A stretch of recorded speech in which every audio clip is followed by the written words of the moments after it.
Bros, you both bitches. Shut up. I know it. It was sexy.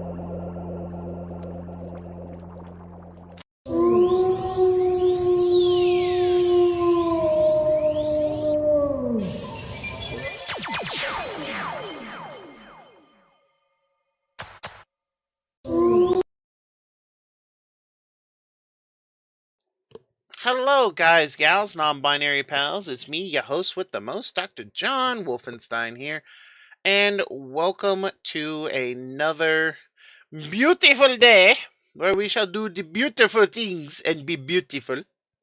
All of us, beautiful. We are here for another episode of Seas of Vodari, episode 55. I know, it's always crazy to me how many episodes we've done. I mean, holy cow. This is my longest running campaign yet, and I love it. Yep, I don't have enough followers on YouTube or Twitch or anywhere. Well, technically I have enough followers on TikTok, kind of. Oh, no, wait, I need to join the creators program and I need 10,000 followers. I'm working on it, slowly but surely, but, in the meantime, I'm just having fun with my good friends, so I'm happy. And when, and without further ado, when last we left off, our beautiful crew of the Vessie's Mercy finally landed in the port of Valedo, on the island country of Vodari. Let me pull up my books so I can do what is known as a dramatic reading. Although it won't be very dramatic. We are... Yep. Drama's exhausting. It's lots of exhausting. But Vodari is one of the biggest hubs of commerce in Vodari, where powerful merchant houses constantly vie for influence and control over anything of value. These merchant houses, not the government, are the real power in Vodari. There are over 20 merchant houses, but the four most powerful ones are a force to be reckoned with. Each of the four is wealthy enough to afford its own private army, navy, spy network, and trading company fleet. Members of merchant houses, great or small, are expected to dedicate their lives to expanding the influence and power of their house. Very much think the East India Company, and its massive reach. I mean, after all, it's unusual for a trading company to have, what, 250,000 soldiers at any one time? Let that sink in for a moment.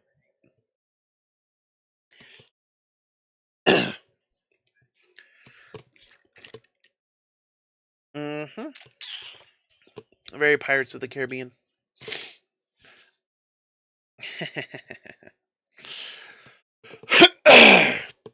However, they have landed in the city of Valedo, a population of 56,000, which may not sound like a lot by today's standards, but back then was quite a bit.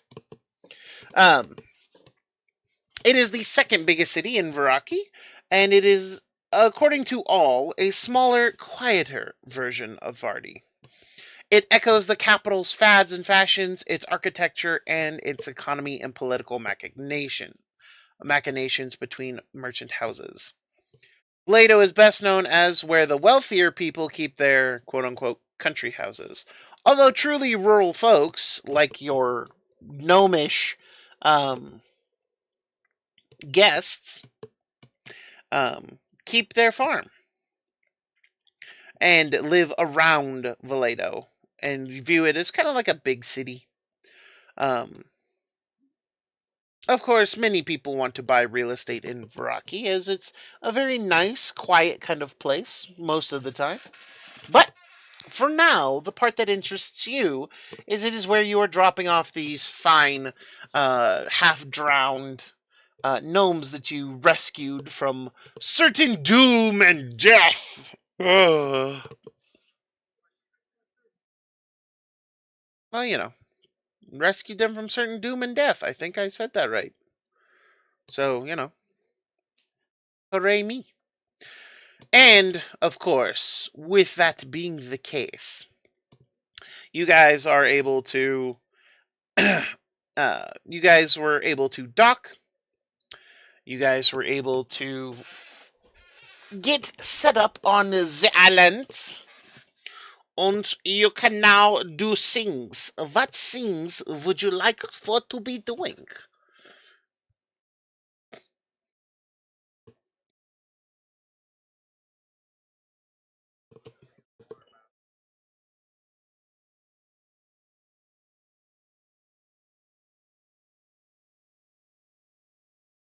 Let me double check.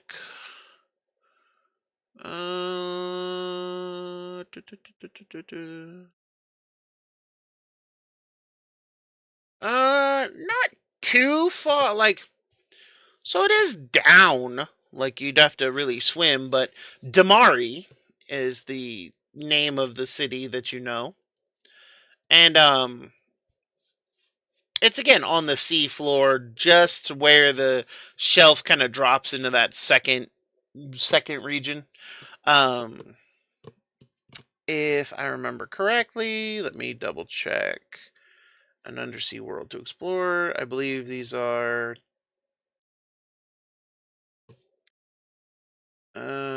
These are part of the sunlit seas. Um,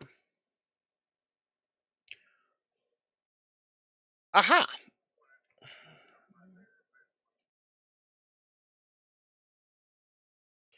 You certainly can. The the city-state of Damari is located atop a seamount found just below the waves, created by an extinct volcano. Um, it sits near the island, sits near both Arushi and Varaki, and from the surface you can see that there's a bunch of. You can actually see it when you pass over it on top of the ocean. You can actually see it, and even at night you can see it. Um, but it does act as a kind of what's the word? It acts as a bridge between undersea people and drylanders. Um, so I mean, yeah, technically you could swim down there whenever you would like to.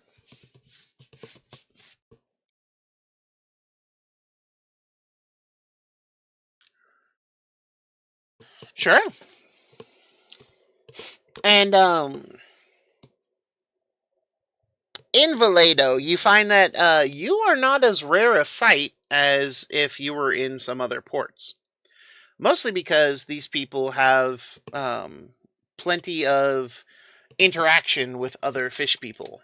Again, because Damari tries to be a bridge to, you know, unify the two halves of the world, the under the sea and then those above it.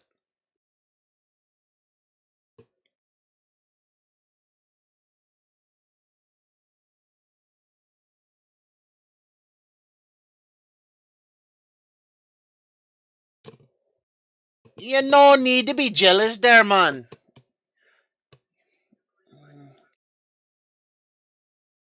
You gonna be alright. It's alright. Calm down now.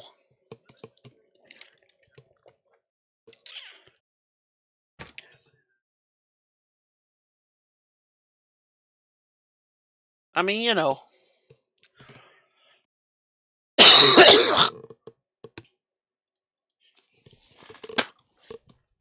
that is true. Skull is very much the I just care if you can kill things kind of guy.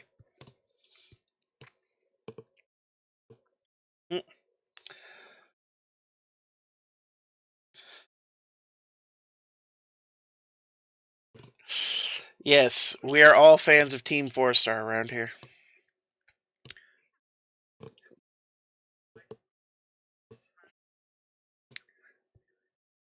Yeah, mostly same. Mostly same. Yeah, no, it doesn't help nothing.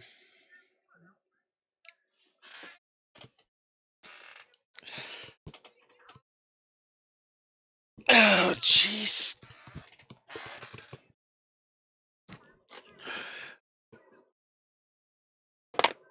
Mason, your ADD's on 10. Turn it down to 9.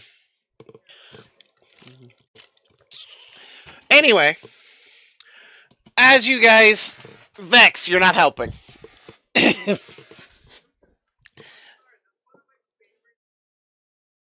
It's a great one. It's a great one. Personally, I like the interaction with Luke Valentine a little bit more, but that's just me. But so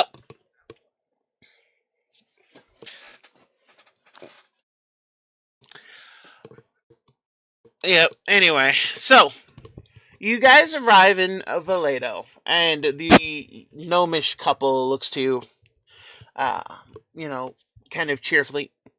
Well, we can take you to the farm.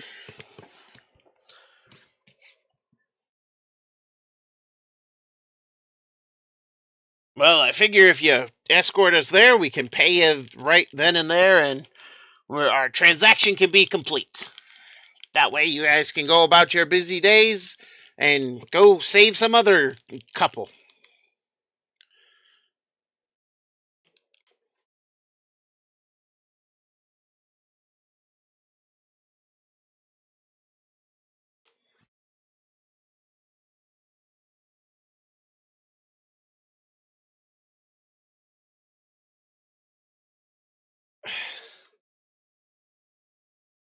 I mean, you could just end up being the Straw Hat Pirates and be the most notorious and popular broke ass pirate crew ever. And we're still making. I love that Niafta. We're still making money. Uh,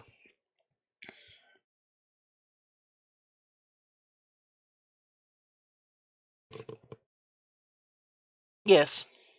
Well, that and fuck, because you need someone to carry things back.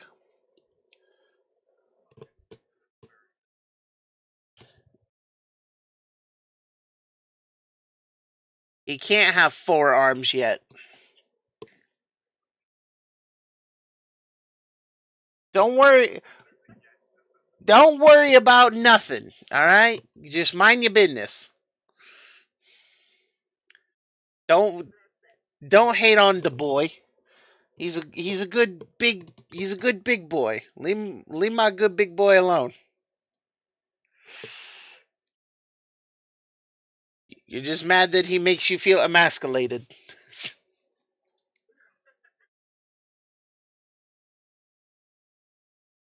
That's true. But as you, bro, that was a sentence. That was a goddamn sentence, and we all wonder why I don't know. I don't get fucking monetized around here.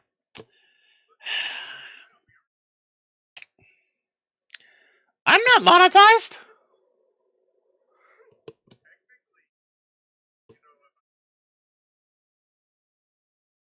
No, don't do that. You need your money. But I would like some more followers. Hello, Crowlot's chat. I have funny content sometimes. Only sometimes. Do I actually?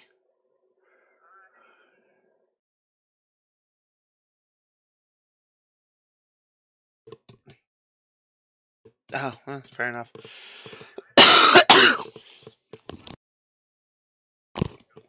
Yeah, I hear you there. But anyway, so as you guys get off the dock, there is, of course, the harbor master and his apprentice waiting. Um, he looks and sees, the three of you and the two gnomish couple getting off the ship, and welcome to Valedo. It is 2 gold pieces to moor your ship here for a day. Are you planning to stay longer?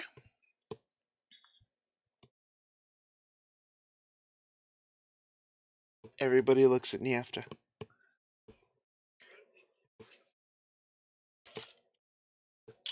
Hey, Niafta is a beautiful girl. She can figure it out.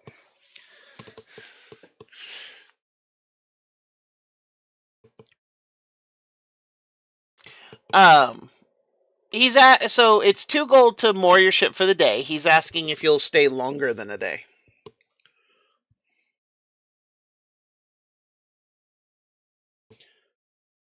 How many days did you want to stay for?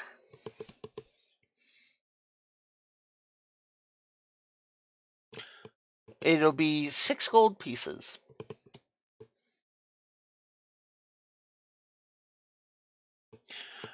He writes down the amount of time you'll be staying. You see him write down the name of the ship, the Vessie's Mercy, and he looks to you. And you are the captain. May I have your name, please?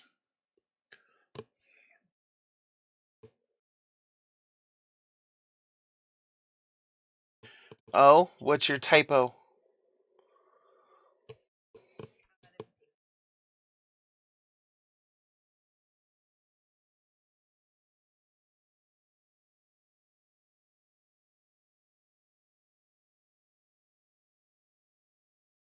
Niasta? All right. So you scribble out the name. Go ahead and roll a deception check for me. You're a bard. You should be good at this. Mostly because deception. Yep, deception. Deception. Disgrace. It did. 18 works. 18 is beautiful. It is gorgeous. It is fantastico. Tastingo, man. But yeah, you're able to able to write it down, and he looks and smiles. Welcome to Valedo, Captain Nyasta of the Vessie's Mercy. Eh, I do not apologize. Um, and as he, gets what he needs from you, he takes his leave and continues on with his life. Because I guess he has a life. He might be lying about it, though.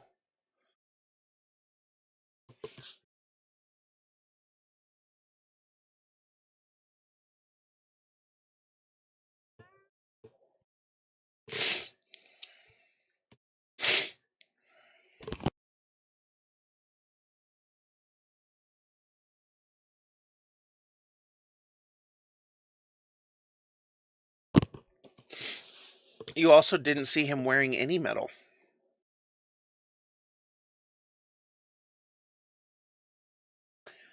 Oh, that is correct. Why would anyone care about the help? No, just kidding.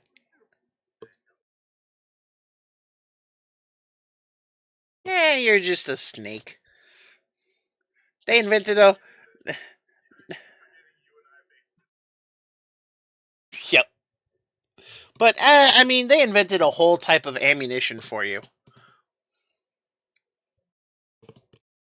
They did. It's called snake shot, and it cannot penetrate a fucking winter jacket. Like, you'd get more penetration from a fucking Nerf gun. Uh, but anyway, so you guys are walking through, and this city is busy. It is one of the busier cities that you have run across. There are people everywhere coming and going. There are, people hawking wares and goods and trying to entice people fresh off the dock. You notice there does seem to be a kind of division where the kind of touristy like visitor areas are, and where all the like noble people have their summer homes and their extra mansions. Is there's a clear like line in the architecture. um and in some cases there's an actual like there's an actual like wall, um kind of cordoning off those sections. But with that, you guys are able to traverse the streets, and the two gnomes are leading you out on the ways that they know. It's not too far outside of the city, and you'll find that it's pretty easy to get in and out of. But man, again, thanks a lot for saving us. I don't know what we would have done without you.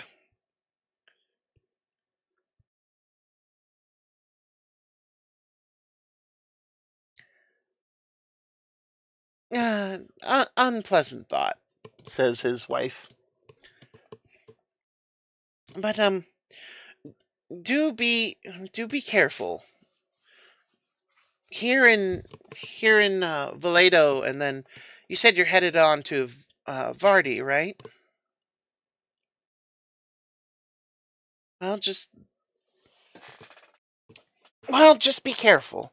Um, you don't want to get caught up in the trade wars that are likely still going on. Ah, yeah. Definitely stay away from the wars of the trade houses.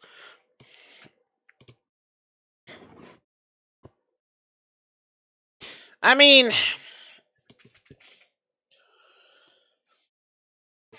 frankly, there's not a lot of violence until later, and frankly, they haven't involved House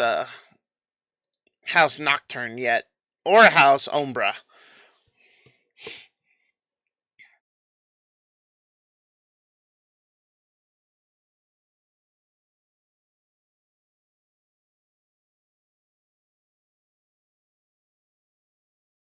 So House Umbra, the the rumor is that while they are for cosmetics and perfumes, they actually like spy on people and steal trade secrets from other houses. No one can prove it, but it's kind of it's like, well, it's like saying that, a bear shits in the woods. It's like, do you know it shits in the woods? Well, no. It's like, but we can assume it does.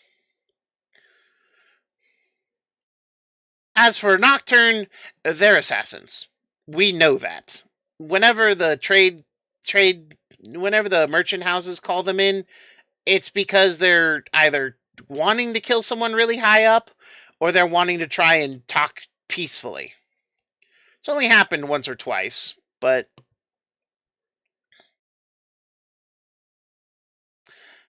no. I mean, probably at least once that happens, but Nocturne is kind of a neutral party. They're for sale for everybody, so they kind of make a point of not taking any sides directly, other than, they hired us for a job.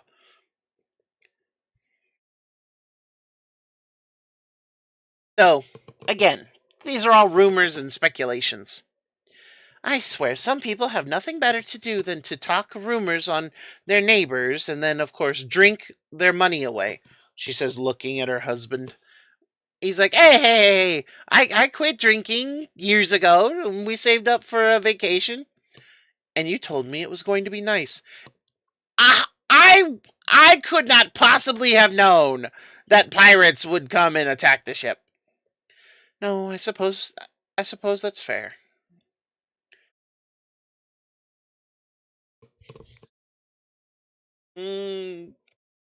50 gold pieces?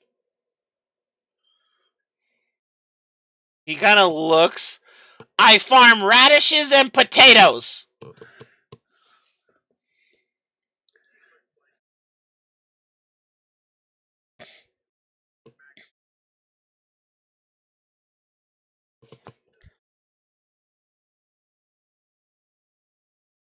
They look at it and he just looks. Why?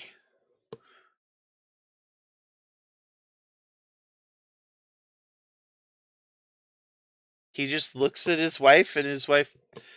And she walks over, grabs Valor's hand. You're coming to stay for dinner. And she, like, she drags you. And, not really. Hmm? Right?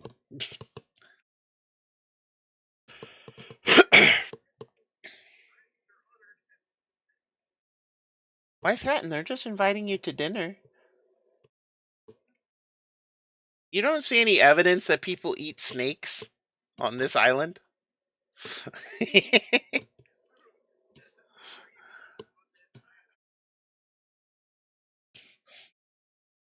I mean, you know.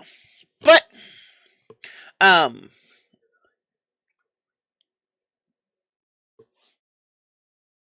got it. Duly noted.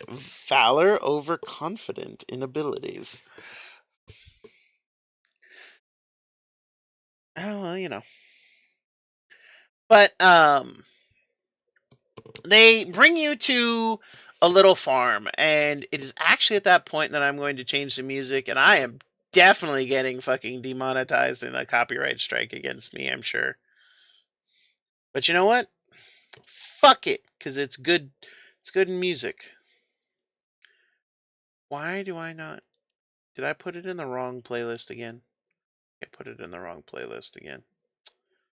And I keep doing that goofy shit. I have I have so many. Fine. Fine. I don't want a new folder. Manage.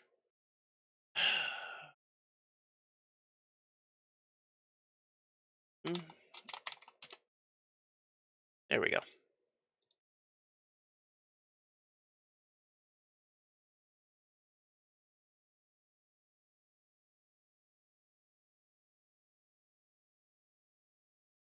There we go.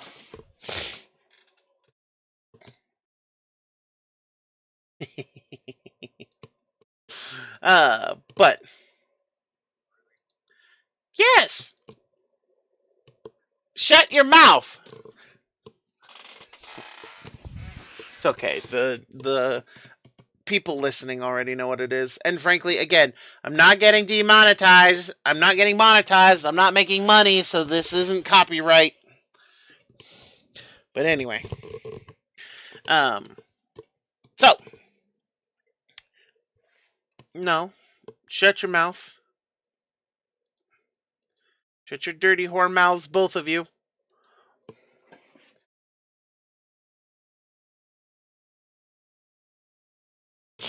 Well, there you go. But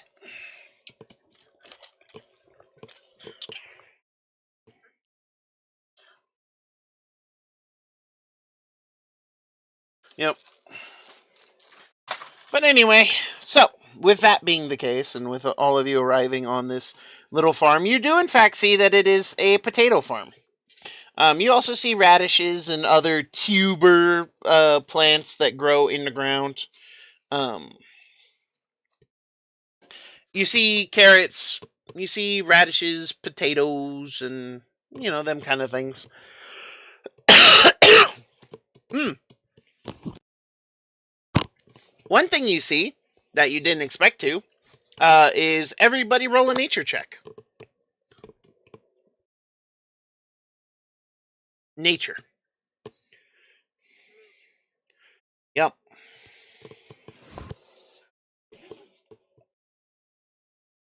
Niafta, you haven't seen this particular plant in a long time, but my God, are you happy to see it?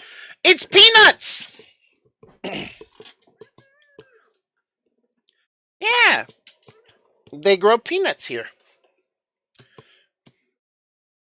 Um, And so it's like, bossa nova, because peanuts are a very easy thing to transfer and move around, and yeah, I mean they tend to be pretty delicious. But as you arrive and as you're there, the couple kind of smiles. Welcome to our humble place. We do have a couple of farmhands here who are minding the place while we're gone. They live over in that smaller hut. He says there's a larger farmhouse that's kind of attached to the barn. And then there's like a small, not quite a sharecropper's cottage, but only a little bit bigger than that.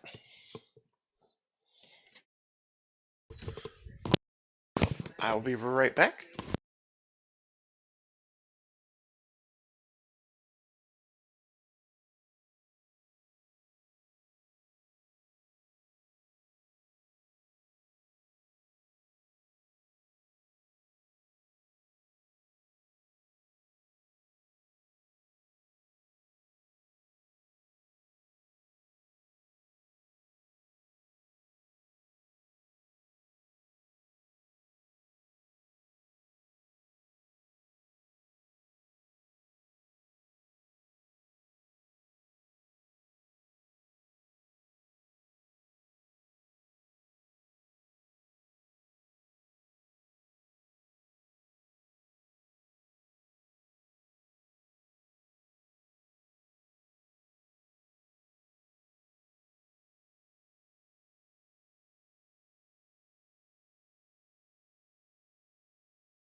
All right, sorry, I had to replenish my drinking liquids.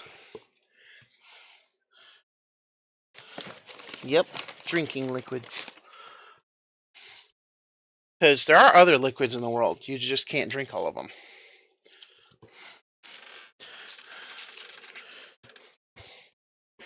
I mean, technically, you can do anything once. It's just a matter of if you live long enough to do it again.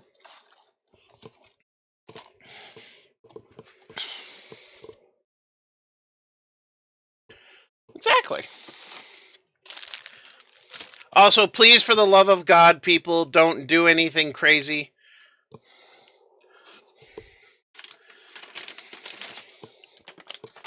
I want everyone to make it home to their loved ones and to have many long, good, happy lifetimes. So, please, be careful. But, no. But, with that being the case, the lovely couple brings you over to their home and calls out, Rick, Tommy! And two gnomes like pop up from where they're like gathering up some taters. Oh, hey boss! Hey bossette! And yeah, they kind of like wait and then look up at the sky. You've only been gone about a week. Yes, well, I'll tell you all about it over dinner. We have guests. Oh, and they set down the baskets of potatoes and come over and wipe their hands off. I'm Rick Underfoot. Pleasure to meet you, he says, extending a hand. And I'm Tommy Underhill. Pleasure to meet you. And he shakes the hands, and both of them shake your hand, Yafta, and both of them just stare. And at you.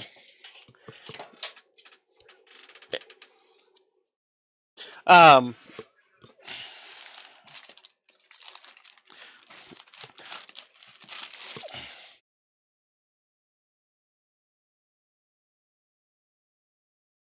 Tommy's the first one to find his voice, and he just looks at you, and you have to, would you marry me?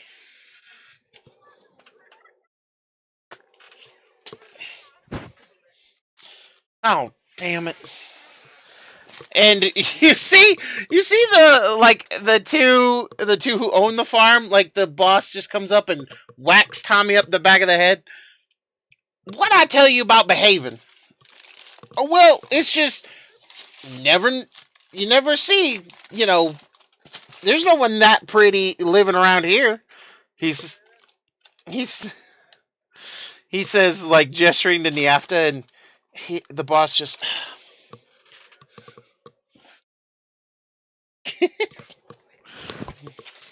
I don't know, Niafta, on a scale of 1 to 10, or how uncomfortable.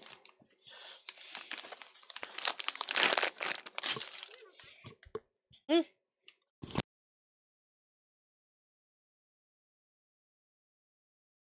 Thought just kind of looks at the gnome. Can I eat him?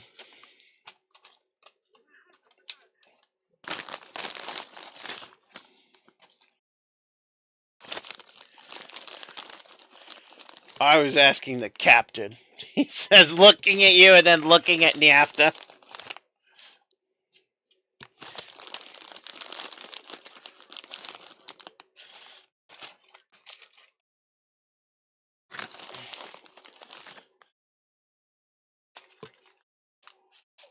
We can't fight?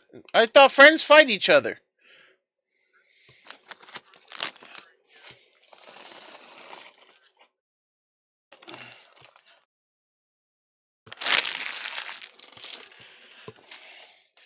I don't know. I don't know what Kalima Murray is, but it sounds it sounds complicated. Ooh, food? Where? And you see the couple just right this way, big guy. Right this way. Food! And they guide you guys inside. Um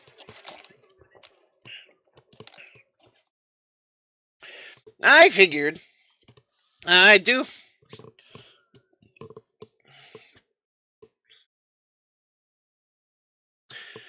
I do apologize for Tommy. He is the only of his family, and he is getting on in years. He's almost give him about 5 more years, and he'll be out of prime, marriage material for gnomes. But he is a little. You see his wife kind of pop in. He's a little rough around the edges, dear. He doesn't mean any harm. He doesn't have that very important organ in his head. And she just taps her head.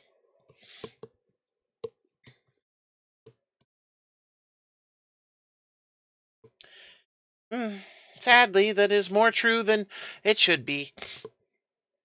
As they invite you inside, you tall motherfuckers really have to duck. Fuck. Yep. I was gonna say the same applies to Skull too, because he's octopus legs, so he can literally just lay them all completely flat, and then just like slowly army suction himself across the floor. Again, but Thok is like gets to the door. Thok gets, yeah. Well, I mean, he can do it while sitting. Thok just looks at the door. I can't fit. Oh, here, dear. I'll show you around to the barn. We do have a table and some chairs out there. Um, Mostly for the layabouts, she says, looking at her husband, to play cards at night. When they think I'm sleeping! What? If they want to lose a week's wages to the boss, why should I stop them? You're.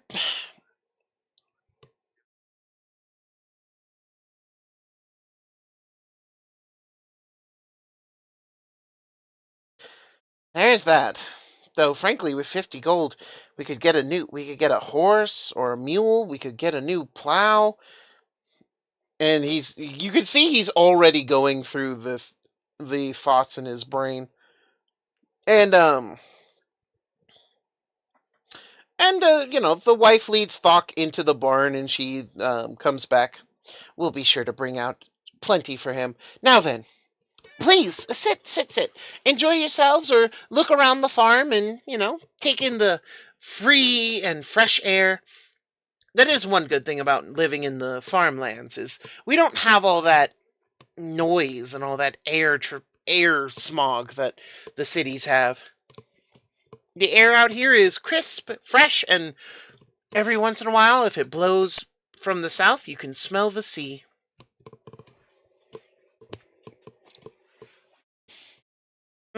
For the few days that we were on the ship, I really did love it. I can see why people have taken to the sea and set sail and never come home.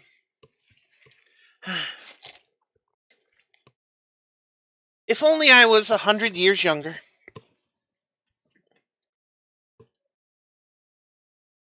Ah, don't be like that. You're beautiful just the way you are. Oh, you. And she just pats him on the chest. Well,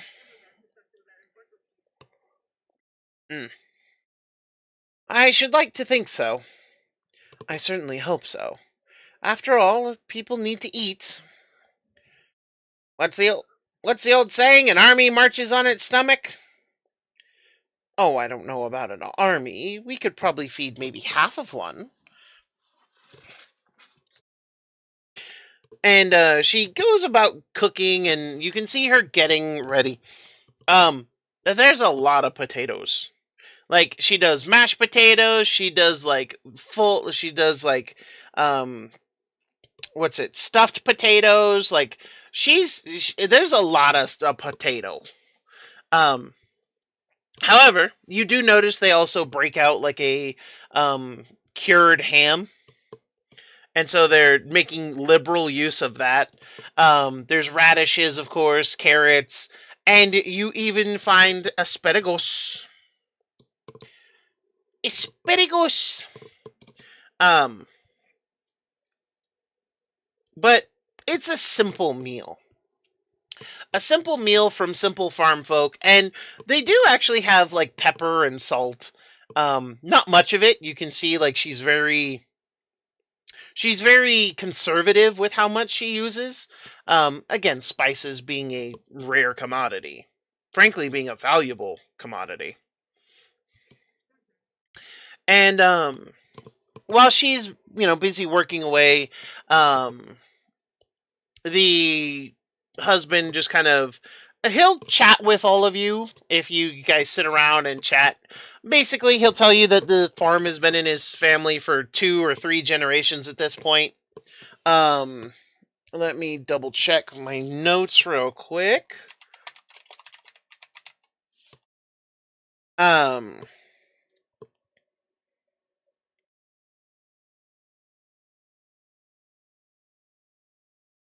yeah, no, gnomes can live. So yeah, gnomes can live up to 500 years. So yeah, it's been two or three generations that this farm has been in his family. Which again, generations for gnomes is insane. Um, so um, but again, he does talk about how it was bigger at one point, but with Vardy and Valedo coming up in the world, they took and bought a lot of the farmlands. Though again, he has been serving Valedo and Vardy very faithfully for the last 150, 200 years.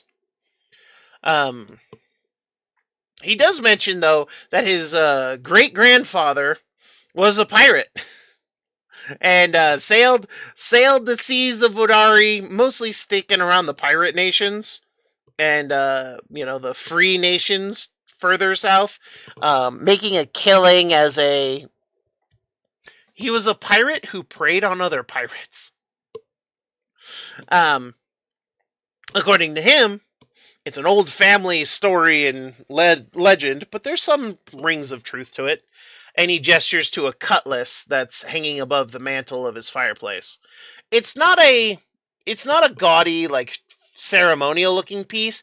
It's an actual pretty decent looking cutlass. And you can see that it's well tended to and well taken care of, but it is definitely a proper, cutthroat cutlass. Um, mhm.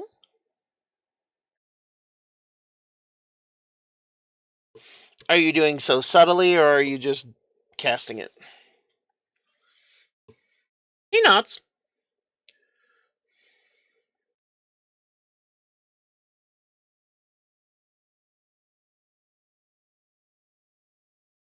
Mhm. You see there is enchantment and transmutation magic on the cutlass.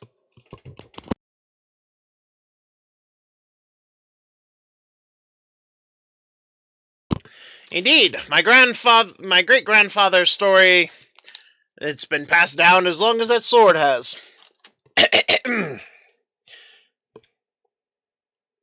No, and frankly, I haven't really asked. Though, again, listen to the tale. So, one stormy night, my great grandfather, Captain Archibald, and he kind of chuckles, Captain Archibald Brown Toe.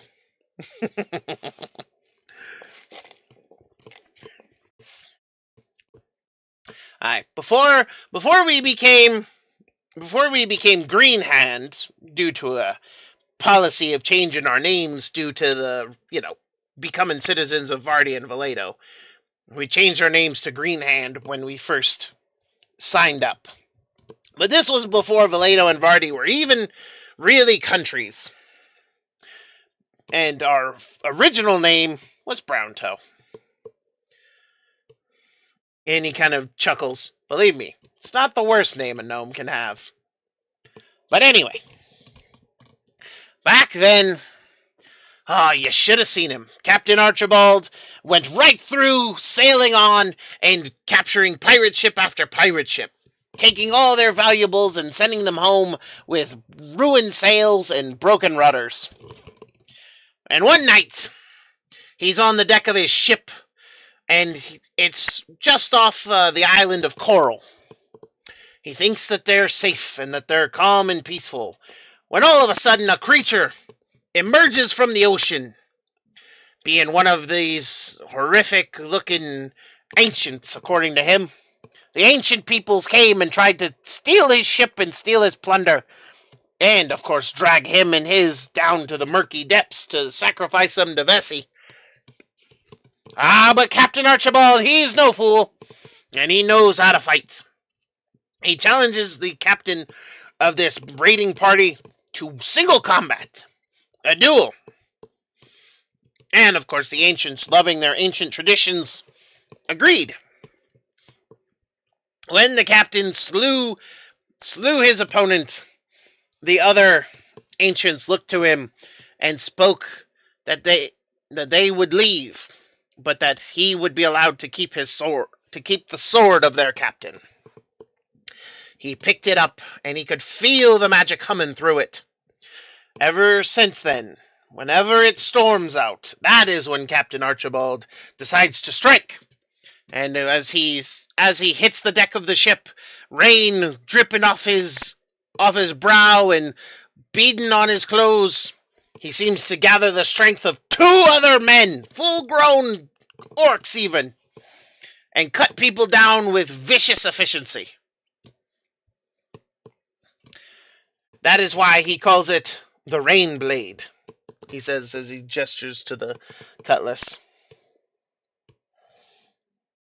It's been in my family ever since. My father, he thought to go try his hand at sailing and being on the ships. Unfortunately, the only thing that was brought back to us was the sword.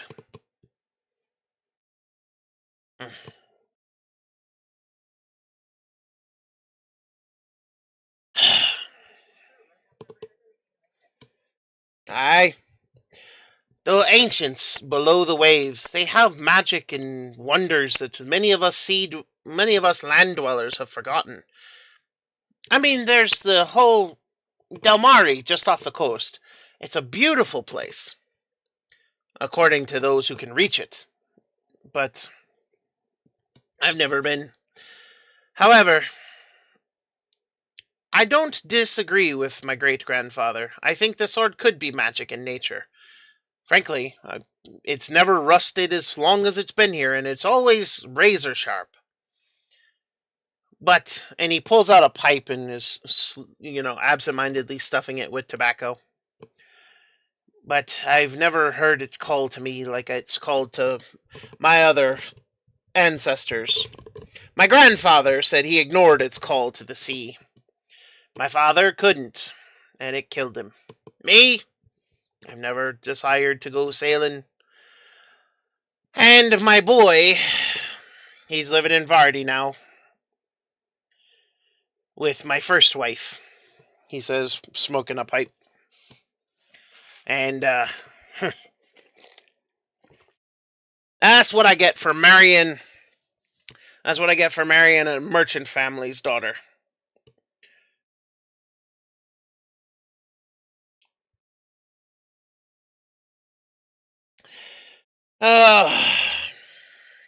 Well, it's not necessarily that I got there.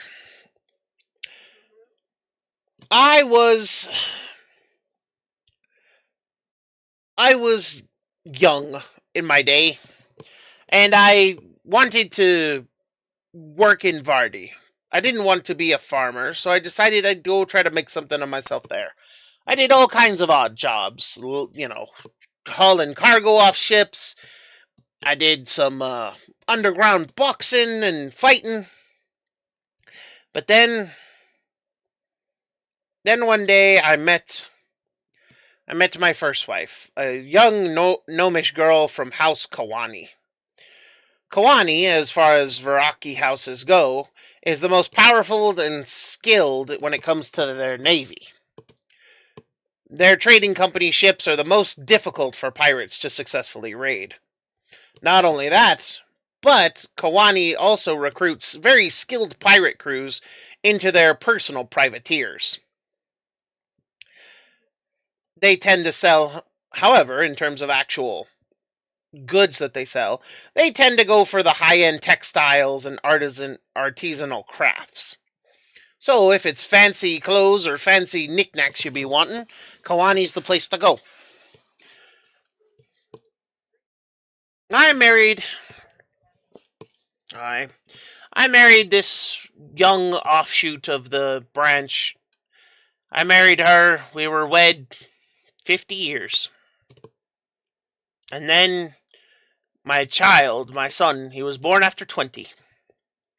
20 years of happiness, and we had a child. But after 50 years, apparently her father died, and so she inherited his seat and had to go back to Vardy. But I refused. Because, frankly, I knew the kind of games that she would play, and I knew the struggles that would happen. And I told her, we have all we need here on this simple farm. We live an honest life. And you don't have to hide from the day-to-day scrabbles, the wars. She didn't listen.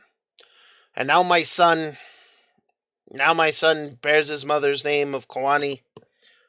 Though he's named after me! But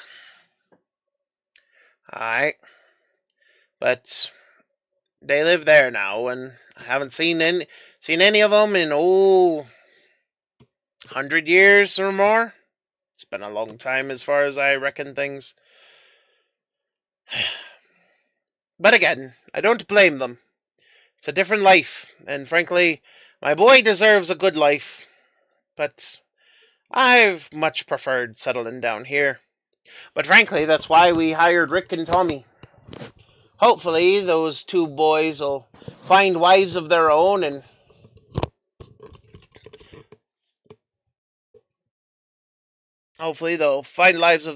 be able to make something of themselves. And who knows, I could leave the farm to the pair of them. Though I do wish I could have left it to my son.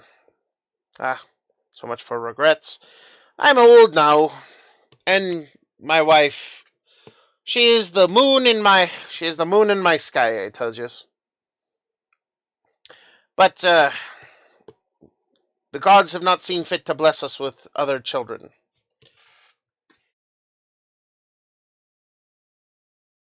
So, it seems I'll be the last of my family.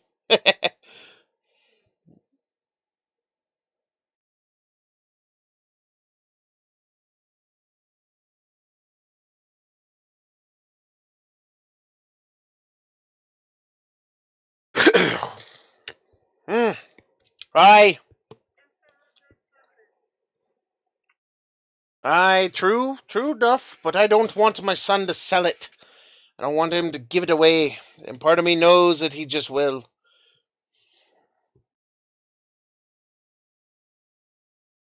Hmm. Could do at that. Could do at that. And he just nods. Well, ah, and you hear a soft chiming of a triangle. Seems like the wife has dinner all prepared. So please, and he stands up and guides you all to the table. Again, it's a small table meant for gnomes, but you guys they arrange seats to make it a little more comfortable. Um, the the wife like goes out, pulls up a whole pot, and then goes outside. And you imagine to the barn where Thok is. Um,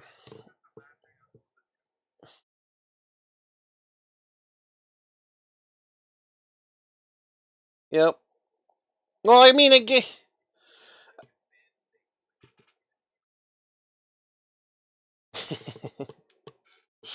yeah, and your whole octopus legs are like all the way spread out, so you're just like army crawling across the floor, but you're like still sitting upright because torso. But again, as you all sit at the table, um, hold on, I have his name here. Orin. That's right. Orin and Oda. I changed their last name, but that's fine. Um,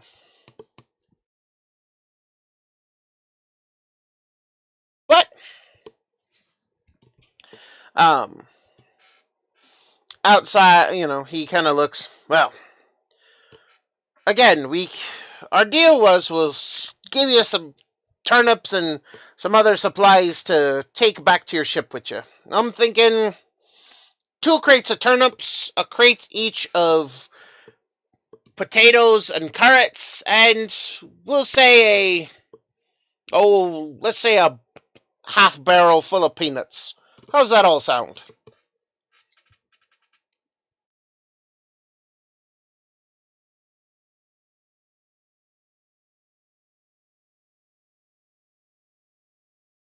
Ah, don't be looking others' kindness in the face. You done us 2 great kindnesses. You saved our lives and you gave us back the gold that we spent on the cruise.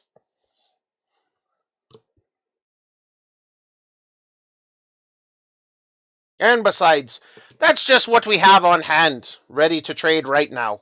We're still in the middle of harvest season. Rick and Tommy have been working hard, and Tommy nods his head. He's sitting as far away from you, Niafta, as the table will allow, like keeping his head down. Rick, on the other hand, he's just like nodding. We're gonna have double that number and more by the time harvest season is over. There you go. See, no need to be worrying about us. We're gonna be fine. And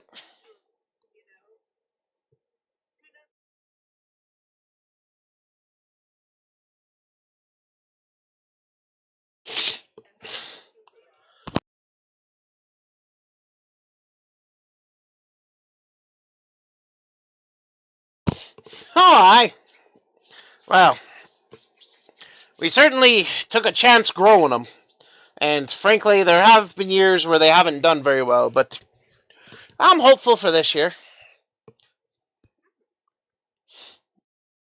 Mm.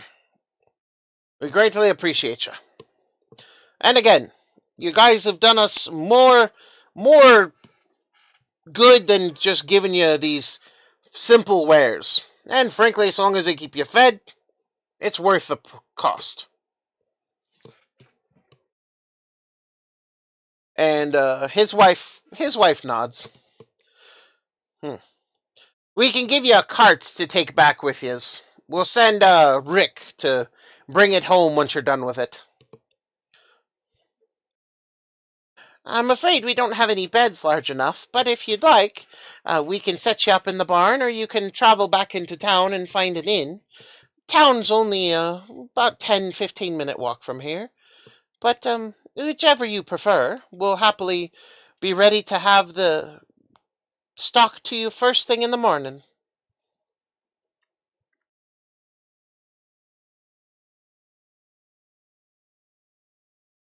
Say that one more again. Mm, very well. And with that, everybody continues to eat. You guys are fed to your stuffed full to bursting. Um, Again, a simple meal it may be, but damn, is it a good one. And I'm dying.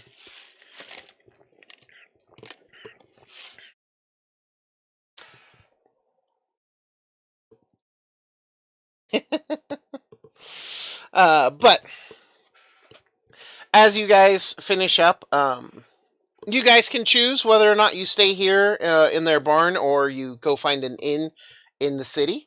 Up to you.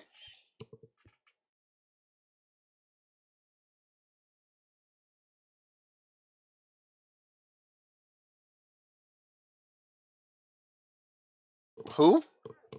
No, no, no. They feel bad that they don't have proper beds like in the house because again, you're all super tall compared to them. So they understand if you need to go find a proper inn in the city. Fuck, he asleep in the barn. He ate till he was full and then fell asleep. So he sleep.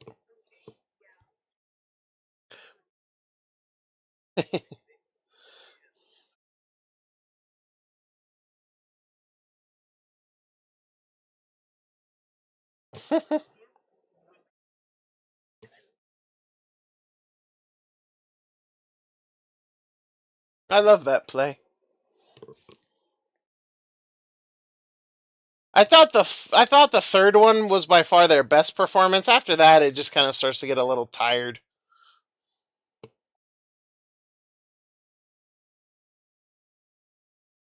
Well, that's why we don't ask your opinion very much, Valor. uh, we love you. All right. But anyway, hey,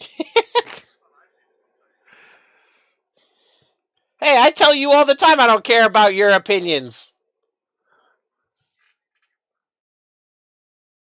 Yeah.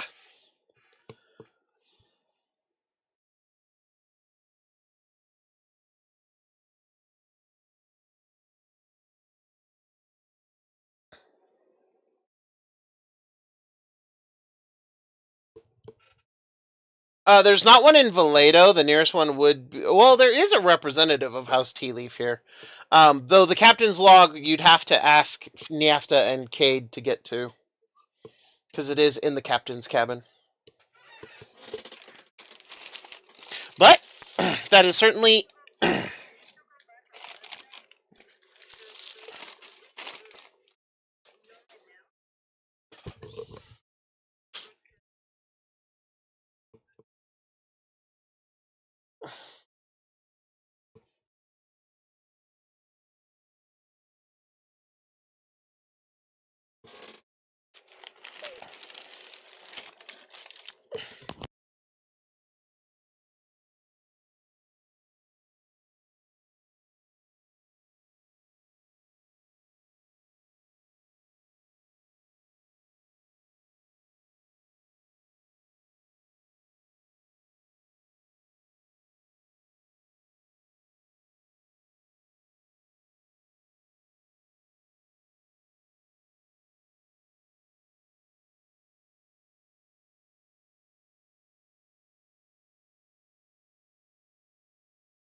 Mm.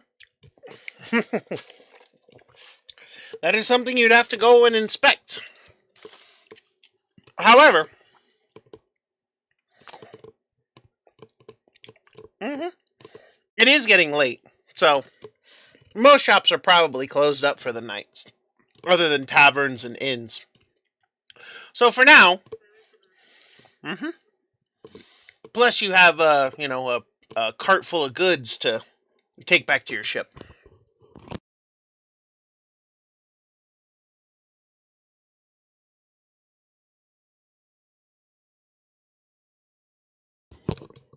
But with all that being said,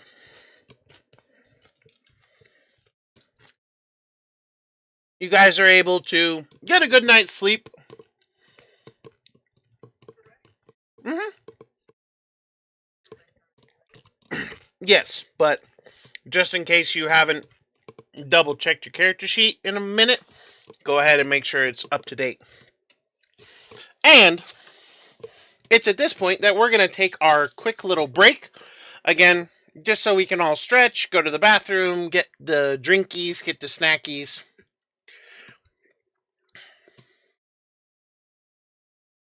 Skull, what level are you?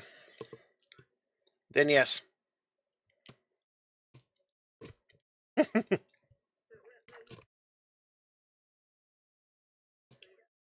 Yep. So, with that, we shall return in a few minutes, everyone. We'll be back in about 10 minutes. So, we'll be right back. In the meantime, please stay safe out there.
All right, everybody. Thank you for being patient with us, and welcome back. So, it is the dawn of a new day. There's a whole bunch of songs that can be played at this time about new dawns and new days, and very, very horse-centric movie. Anyway, for those of you who know, you know, and you are the elites. For the rest of you, get on our level, scrubs. It's okay, that movie came out like 5 decades ago. It doesn't matter. But, excuse me. As you all, thank you. As you all wake up and, realize you gotta go get your supplies or supplies.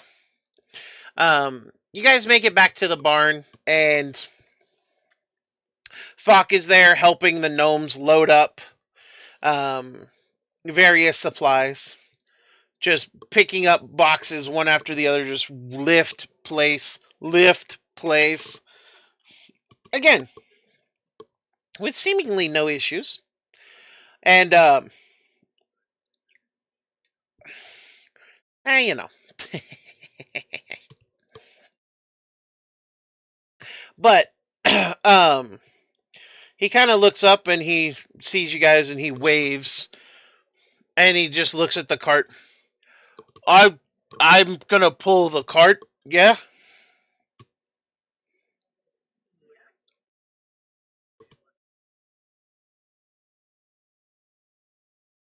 You think Thought can't pull cart?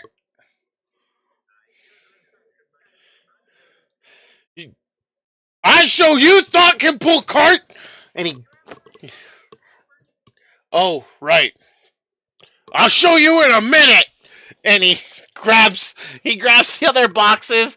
He then, grabs rope and ties them down. And he just grabs onto the cart handles now that he's got all the boxes. Thought show you! And he just books it.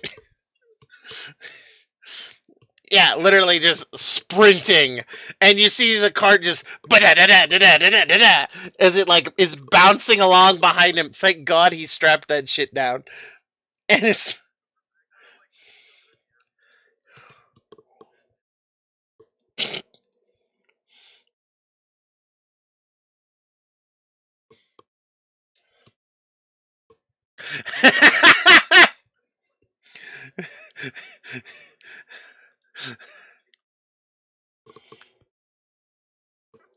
you see Rick he's just staring. He's just I don't how do I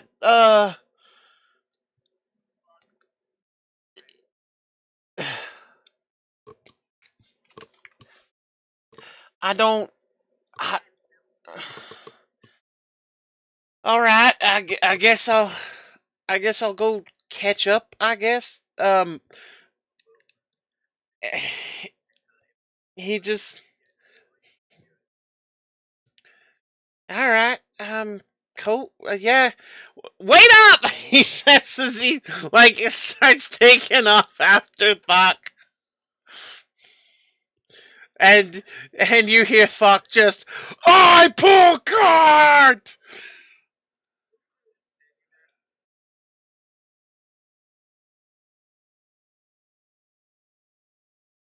You see Oda and Orin just, wow, where'd you find him?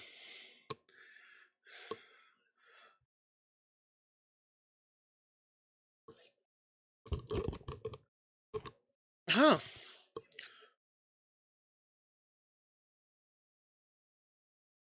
He can't.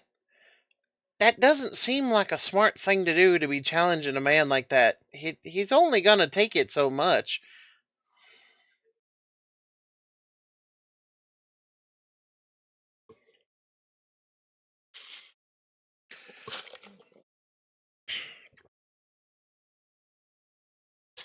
Hmm.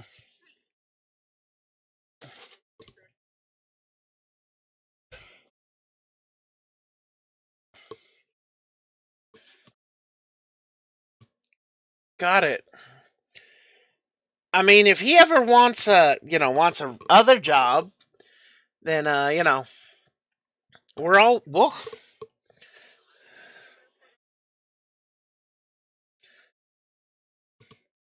Uh, well,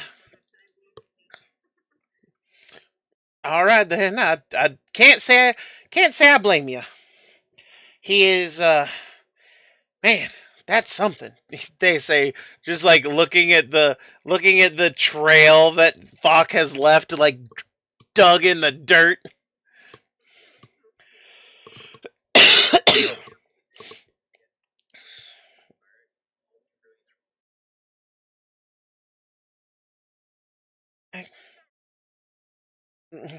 Again, I don't know how smart it is to challenge a man like that, but you know what? Hey, to each his own, I guess.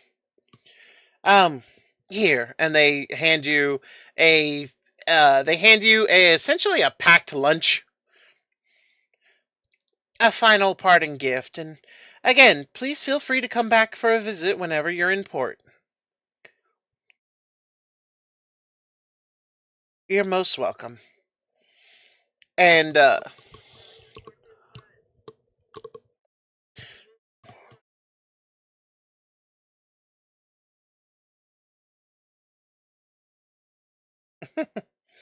well, you'll find a friendly face around here.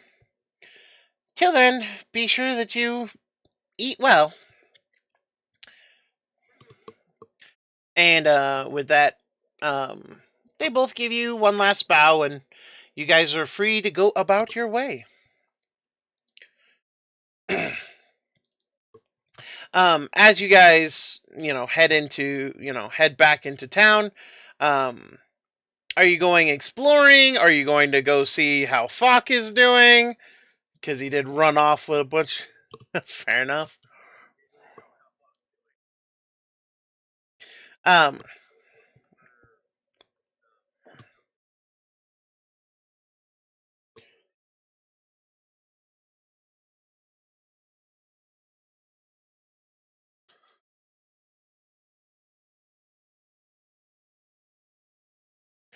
Fair enough. Fair enough.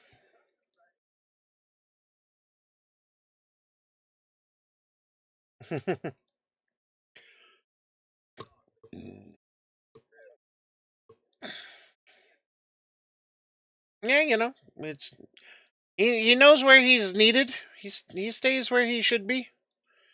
Nothing wrong with any of that. But yeah, sure. You guys are able to head into town. Um, and we're gonna go ahead and change up the music once again. Just change it back to, you know, uh, there we go. Just because it's a good soundtrack for ports. Um, but as you guys make your way into town, um, you're looking for an apothecary or, kind of that the like. Um, you eventually do hear about a apothecary.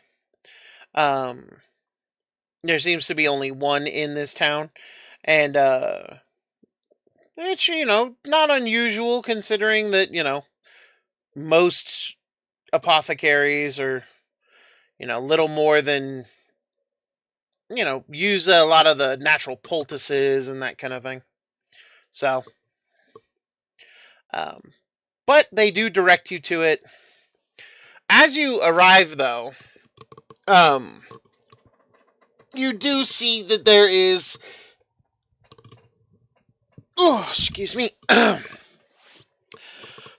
There's a group of people just kind of staring at somebody. Like there's a um, tavern, and there's seating like outside and kind of about, and you can see a bunch of people just gather around, just oh my god, oh what's that, and everybody's just kind of staring at this person who's sitting there,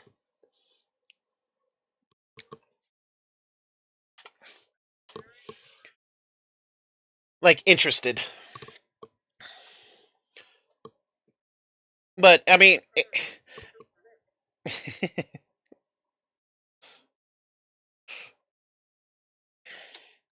and as you guys approach the crowd, how do you go about trying to peek at what they're staring at?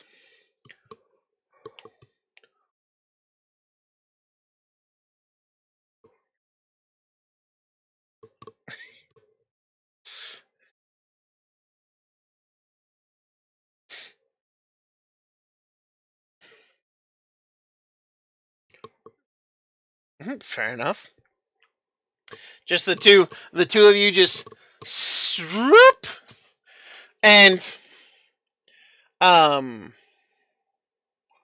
what you see is kind of confusing at first because it's furry, and it has a kind of and it's wearing clothes, but it's not a tabaxi. As you're kind of looking, it looks like an otter. Um, beast folk are by and large a rarity. Only tabaxi are really known. Not a lot of other beastkin tend to exist in the world. Or at least, you hear legends and stories of them. Not a lot have been seen like in public, just kind of chilling.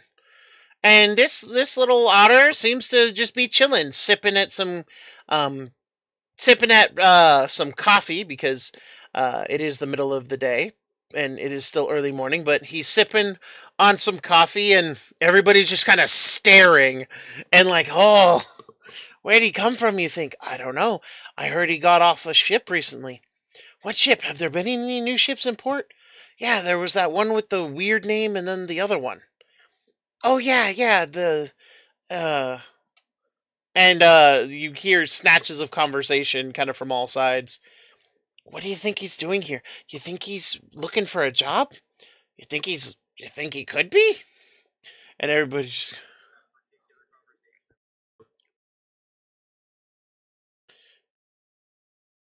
I mean, that could be, but like why'd he come to this port? Like, we don't have much. Like, if he landed in Vardy, that makes sense, but it's Valedo.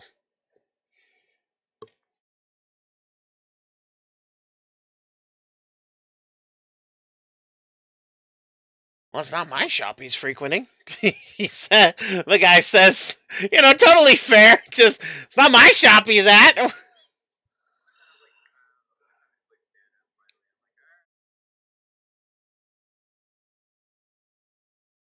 Everybody just kind of looks, and then,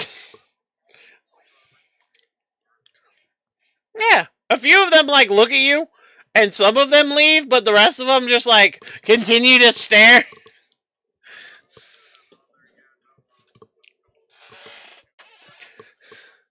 Oh, well,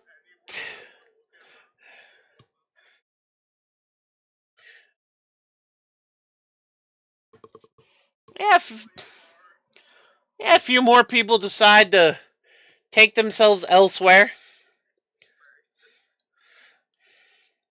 Um,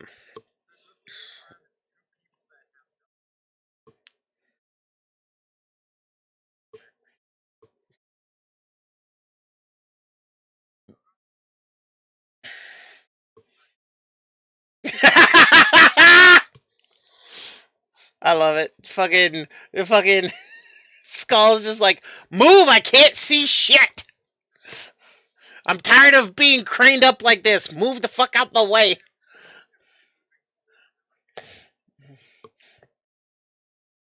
And you notice something now that you didn't notice before.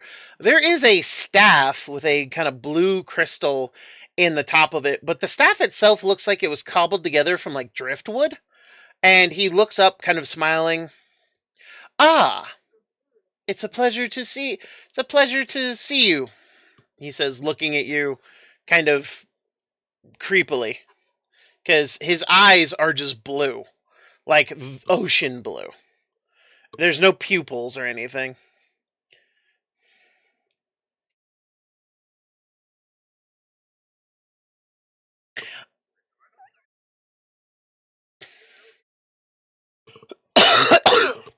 He kind of smiles. Oh, frankly, they're just interested in me. Not every day people see an otterkin. I've had 3 people ask me if I'm a selkie. I've had 4 people ask me if I'm some kind of mutated tabaxi. I've had 5 or 6 different people say I'm a genetic experiment gone wrong. I've had I've had 13 people say I'm a wizard's familiar. It's been quite the interesting morning. Yes.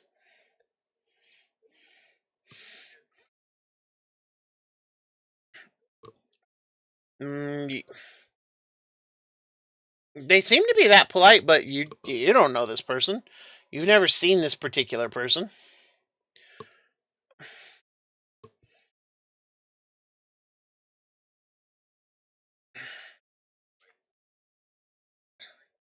No, you've never met an otterkin.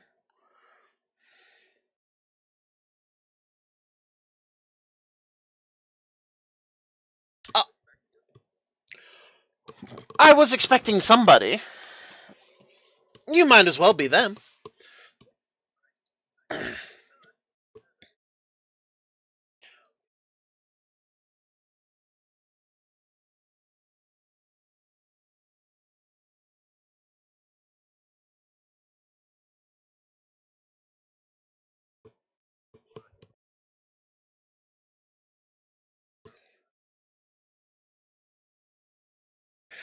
Zelen? Oh, right. Well, Zeleni. But no, I'm not him. Though I do work for him. I was told, well, rather, me and my partner were told to expect a crew with a very strange ship.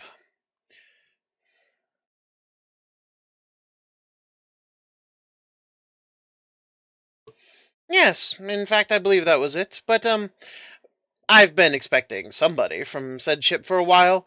Though I've been here about a week, maybe a little more, a little less. But again, I'm in no hurry.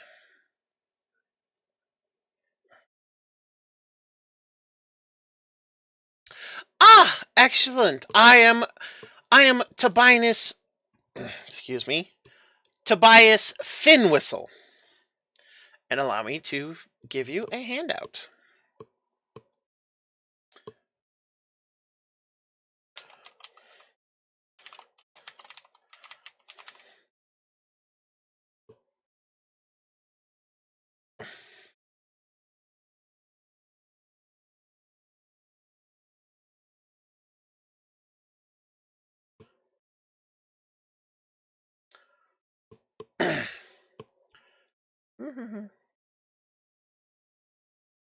Tobias Finwhistle.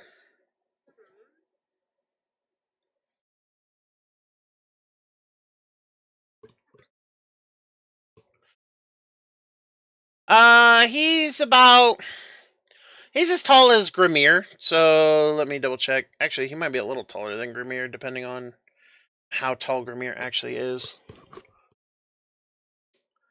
Yeah, he's of the shorter races. So yeah, he's about 4.5 feet tall.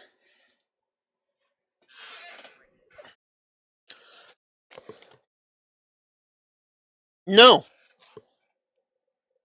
Yeah. Well, finishing his coffee anyway.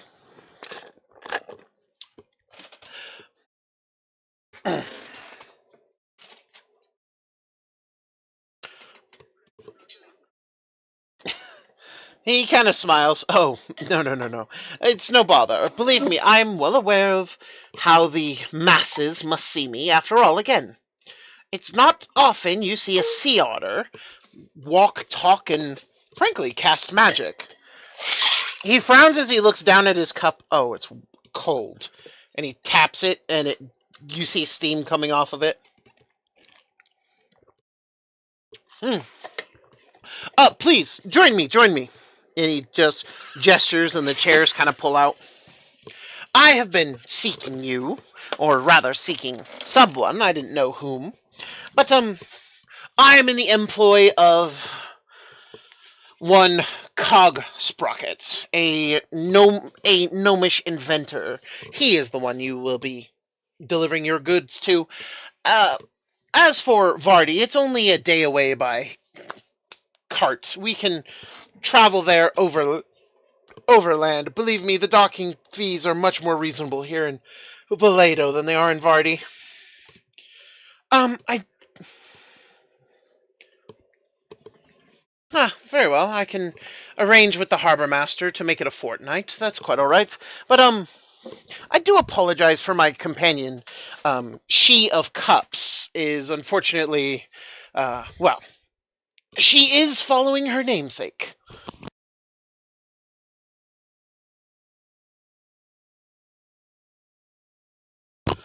Indeed, she of Cups.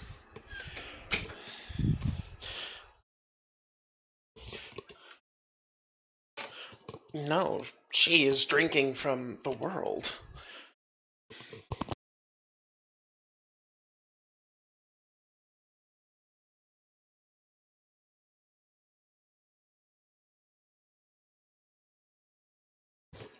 Uh, Taba- it's her name. Most tabaxis, as far as I am aware, or at least so I've been told, they have long-winded names that generally means their essence. Um, he who dances with leaves, he of running water and springing paws, things of that nature. Um, she is inside this one, he says, gesturing.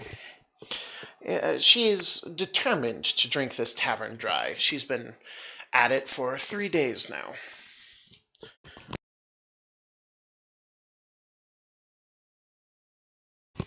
Oh, she's not a violent drunk. She is cheerful and eccentric, but surprisingly, she still gets all her work done. And that's a good thing, because frankly, I think our former ship captain is not going to let either of us back on the ship.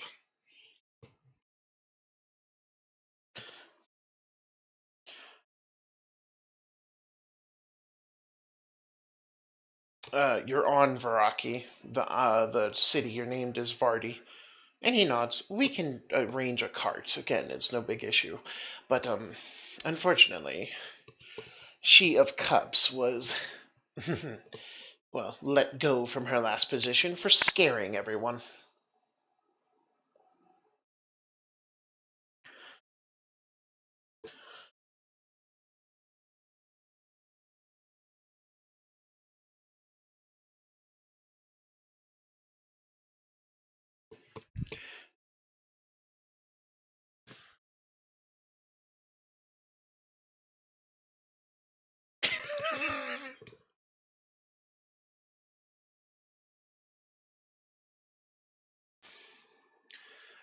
I love.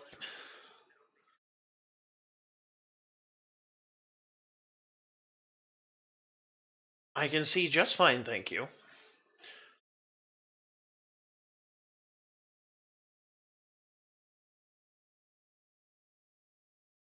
He kind of smiles. The sea has granted me better sights, though it is not a path I recommend for most. It is rather demanding. Sorry, again, allow me to introduce myself. Tobias Finwhistle, former ship's helmsman, and magical extraordinaire. And you all are?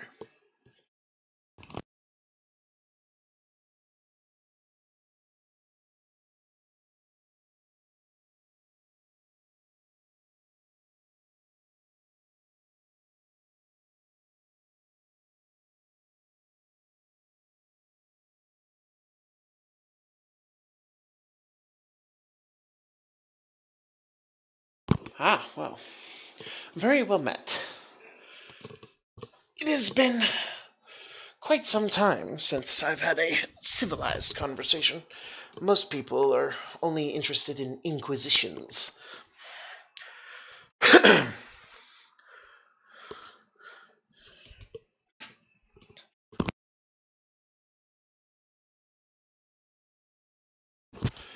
And in less polite company, where is your master, where is your maker, and other such things. Hmm. Indeed. And then, of course, the incessant parents of, can my child pet your tail?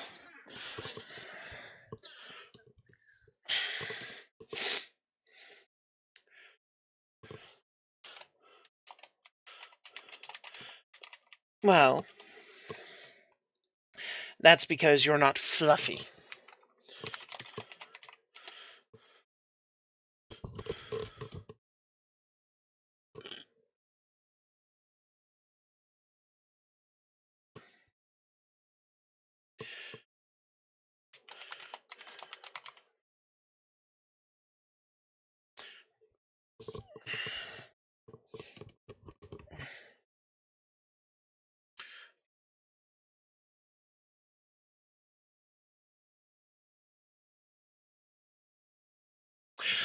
I am. I'm going to be headed back there.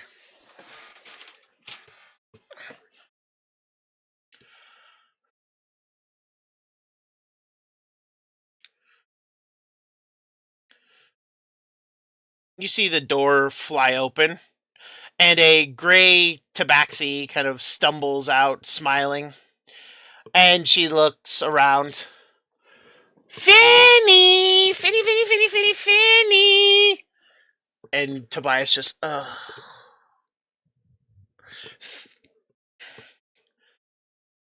she only calls me Finny when she's drunk. Finny! She says as she comes sauntering over and allow me to introduce you to She of Cups.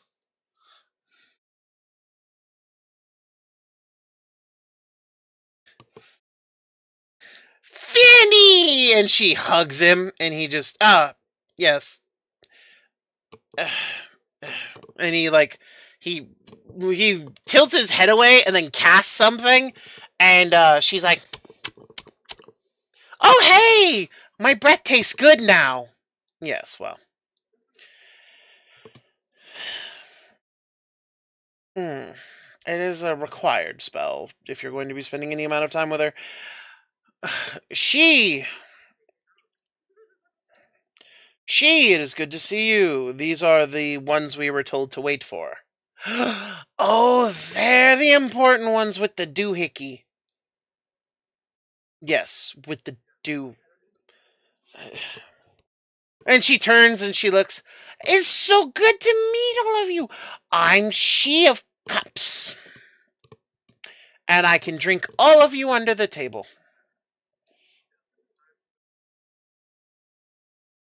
And she just looks at you. She looks at you, Valor, and she frowns. I will have to prove it to you one day. But, She smiles. You know, I've met a lot of people who say that. Until they go drinking with me. I think you're lying. I think we can fix you. Finny, I want to fix him.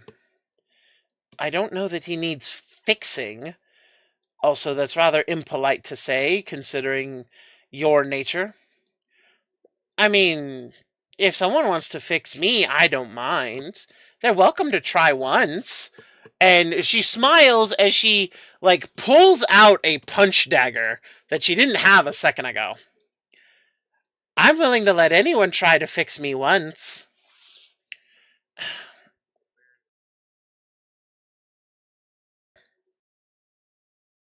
Oh, yes, of course.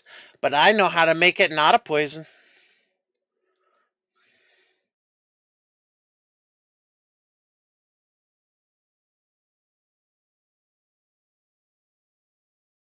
It's not hard. You make it a drug, not a poison. There's a difference.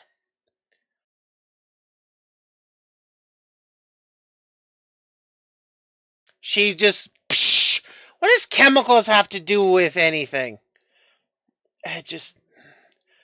I don't.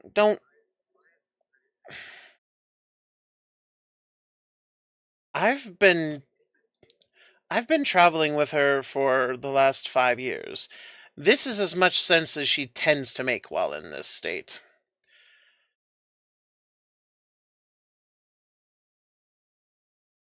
Oh, no, she can get you drunk. No. She, she smiles. I'm a bosun. I keep discipline and grog for everyone.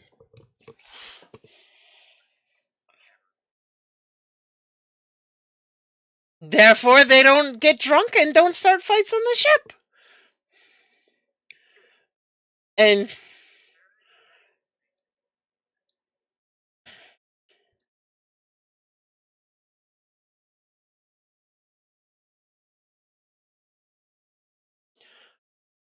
technically, your first mate, though.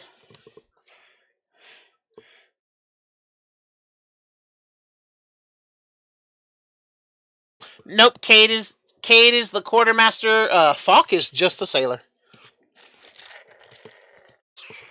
He is to put it bluntly, he's not smart enough to be an officer.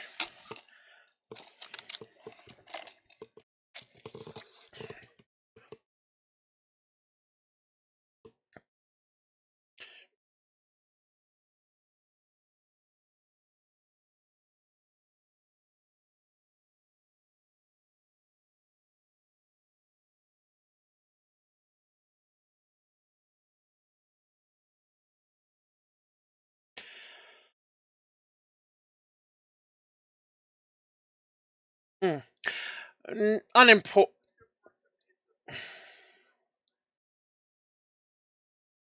Mm. There is that, but I doubt it was. I doubt it was anything like coincidence either. Frankly, I've never believed in coincidence.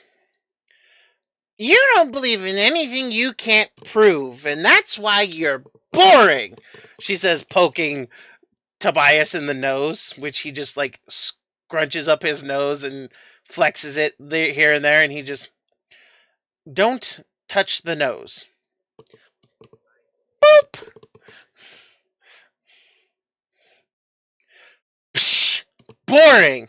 Like I said. And she leans over and looks at Nyafta. You look like fun, though.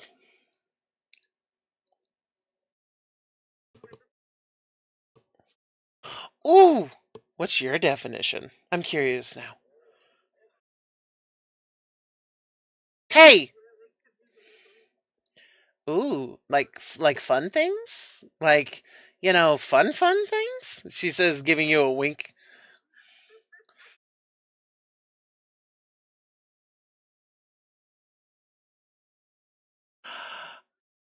I would love to figure it out. Finny, we can join them, right? We don't have anything to do. That's awfully presumptuous of you, just hoisting our company on those who did not ask for it. We have to guide them to Vardy, yes, but that is the extent of our business. Come on! It's not like we have anything else to go to. I Again, you got me fired. He was just mad that I skimmed those reefs. And again, the ship was fine. He's just a baby. It was his ship. Again, I stand by. The ship is fine. It took no damage. He's being a baby. Yes, well, baby or no, he fired us. And now we're jobless. And I am jobless because I came with you. And you said, if you go, I have to go. Well, it's true. Yes, and now we're both jobless. Well, I maintain he's a baby.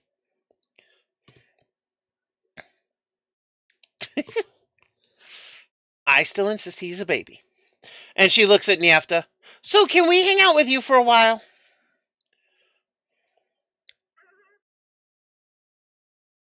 Yay! See, Finny, I told you it was okay. You have done nothing but cause problems for everyone, and you're now causing problems for these very nice strangers. They don't mind.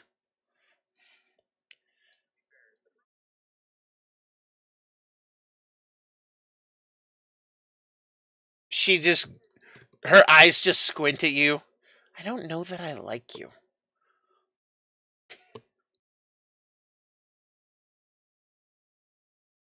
I haven't got to know you. That's funny.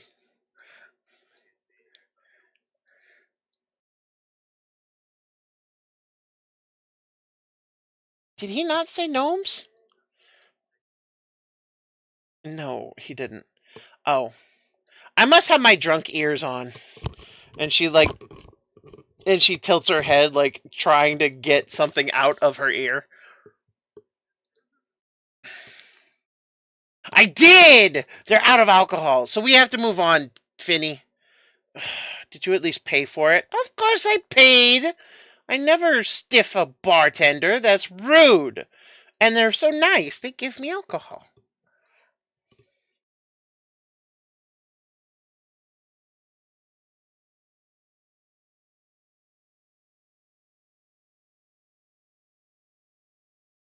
I may or may not have liberated most of the treasury off the last ship.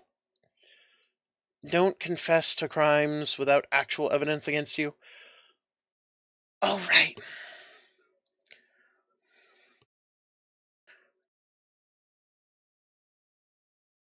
I mean, there were some of those too, but eventually they stopped buying me drinks when they realized I was serious and I'm not going anywhere until the bar has no more booze.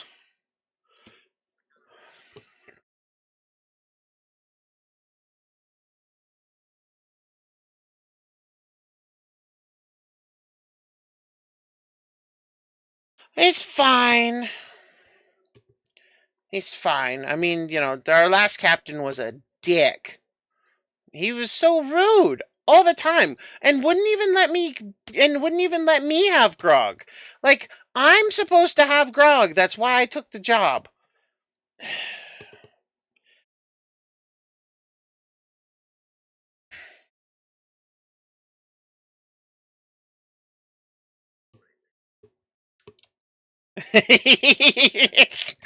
She's like, "Shut up. We don't want to lose new crewmates. Shut up." Uh,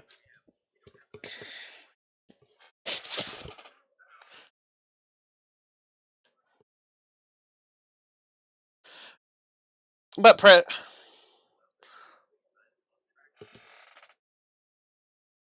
presently she smiles. So, what are they doing? They're looking for the apothecary. Oh, he sells hangover medicine. You should buy some. You're a lightweight, she says, poking Finny's nose again. And he just looks at her. Touch the nose again, and I will drown you. Okay, okay, Finny, I promise. Hands in pockets. And she does put her paws in her pockets. We're all good here, we're best friends.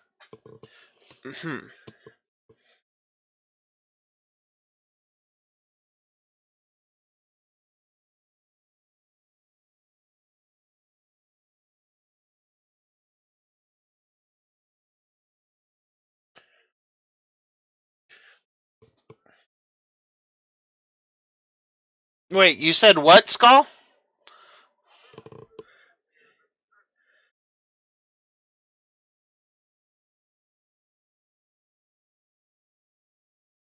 Ooh, spirits? Alcohol! Let's go! Says she of cups as she follows after you.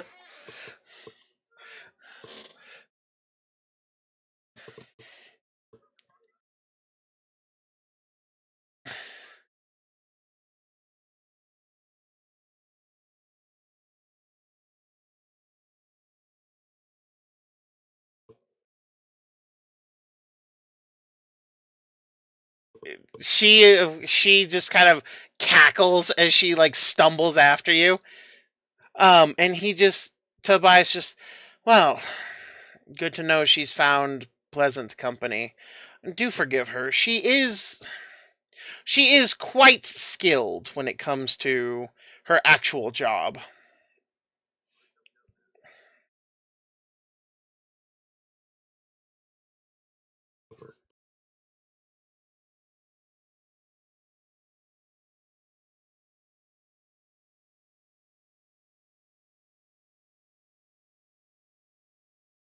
I assure you that if he is polite about it, then she will never touch him without leave. However, she feels the need to twit because, frankly, she knows that we are alone. Not a lot of tabaxis roam the seas looking for people. Most of them stay in their islands and amidst their people. And as for, well, me, he gestures.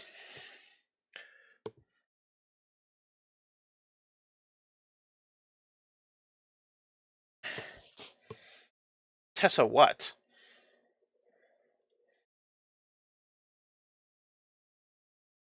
He kind of frowns. Hmm. Very well. Allow me to uh, guide you to the apothecary. And I probably will need to pick up a hangover cure because she is going to be quite furious if she doesn't have drink soon.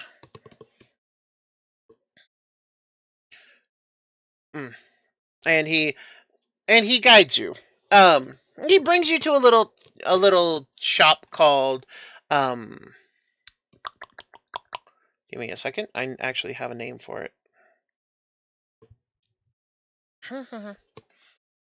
Fate and Fragrances. Um, nope. However, it is listed as a it on the sign. It's listed in like basically fine print as branch shop. And inside here, you see that there are, um,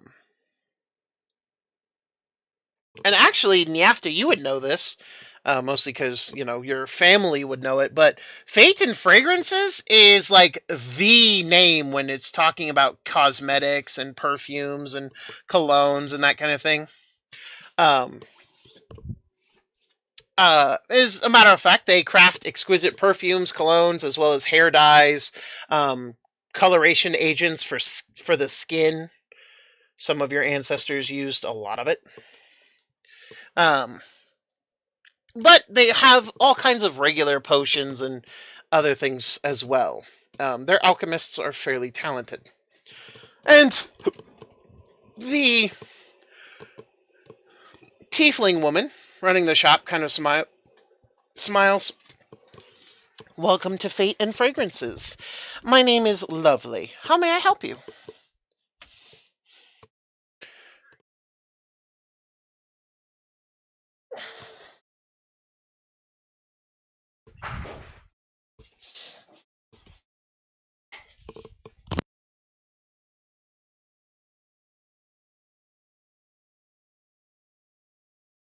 Healing potions. Very well. We have some in stock. Um, I'm afraid not too many, as we don't normally need that kind of, or we don't normally have demand for that kind of potion.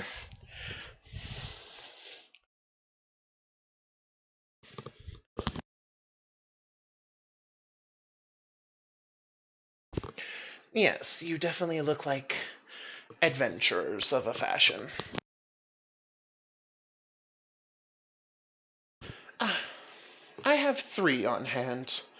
In fact, since I have so few and don't sell them often, I will give you a deal. If you buy 2 of them, I'll hand you the 3rd one for free.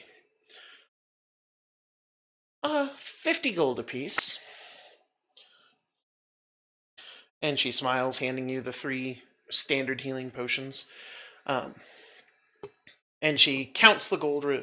Oh, she doesn't even count it. She puts it on a weight, on a scale. She has a weight that's on one end, and she just drops the coins on the other. Excellent. Once it balances. Excellent. Oh, it's you. Yes, it's me. I need 5 more vials. I'm going to start turning a profit on offering these hangover cures. Yes, well, you said you don't use them often, except for captains and the like. So, how much do you have left in stock? 12 vials. I'll take the rest of it. And he just drops his purse. Pleasure doing business with you. It must be so hard to have such a drunkard as a companion. Yes, well, she's worth it. If you say so. And he kind of looks up to you guys, like, giving you the look of, yeah, my reputation and hers precede us.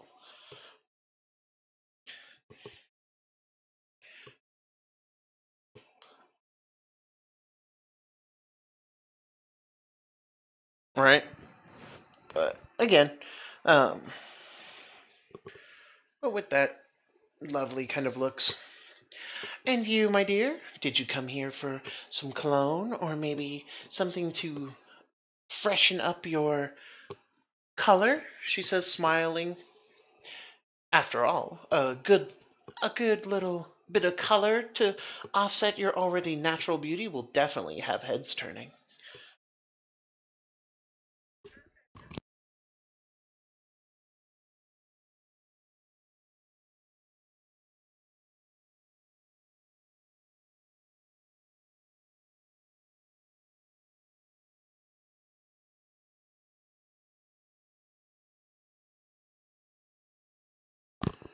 Hmm. What kind of effect are you looking for, Miss Laura? I might be able to better see if she has something.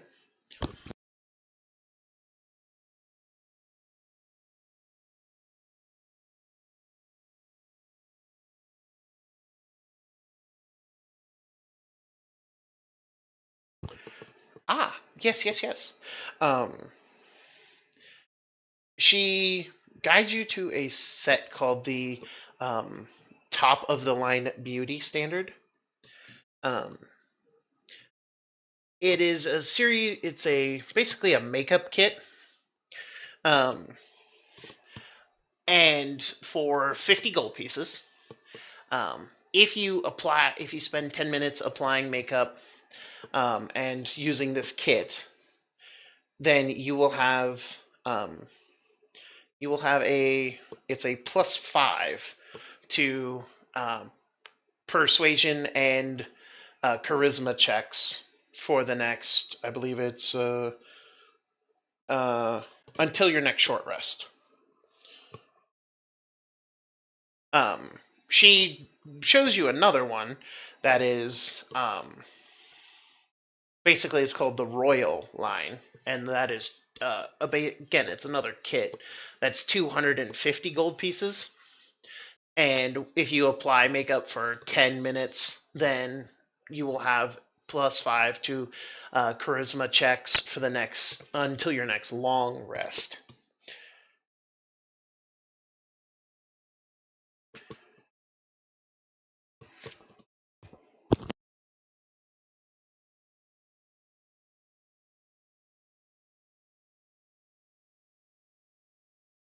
That's fine. She'll still sell it to you.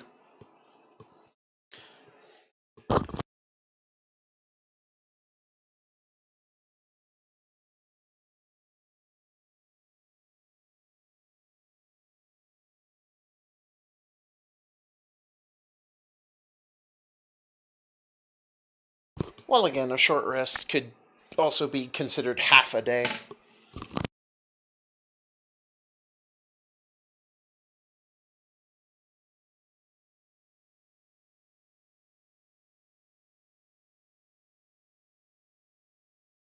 But she smiles as she sells it to you, gives you a brief little demo of how to apply it and how to make it work for you, and she kind of chuckles. Well, I'm so very glad that you've found our product to your liking. Hmm. And of course, if you ever have any questions or feel the need to stop by all means, please do so. We're happy to have more customers. Our main branch, though, is in the city of Vardy, and it has a much wider collection.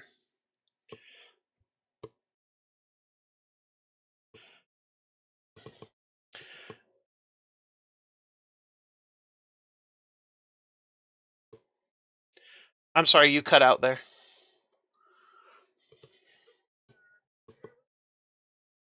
Yep,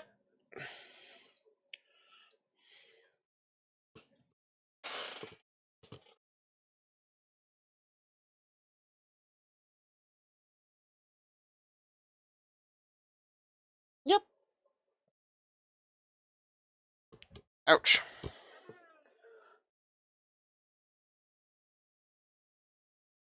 So on your character sheet, if you scroll down, uh, under your inventory, you can see a plus button. Click that, it'll bring up an empty space, and you can put makeup kit, and it weighs 5 pounds. And then, so long as you, um, and then once you're done, you can just hit enter, and it should be on your inventory.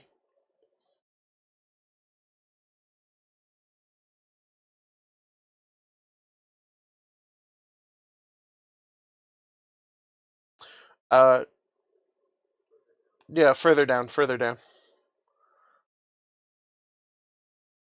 You'll know you reach the bottom, so you'll scroll all the way to the bottom of your character sheet on the front page, and you'll see total weight, and then right above that, you should see a little plus sign.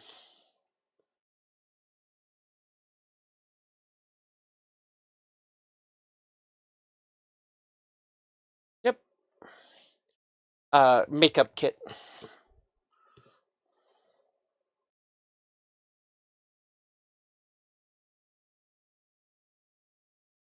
Yep, 5. It's that other box. It's that third box at the very right. You can just click on that little box and then hit 5.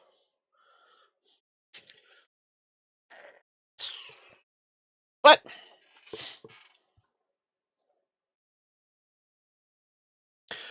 um, but with that,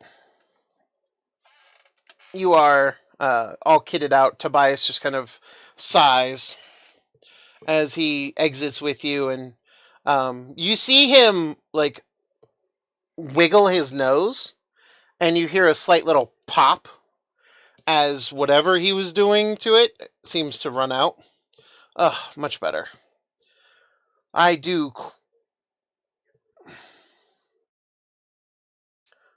Oh, no, it's going into there.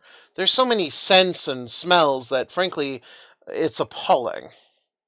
My poor nose needs a break.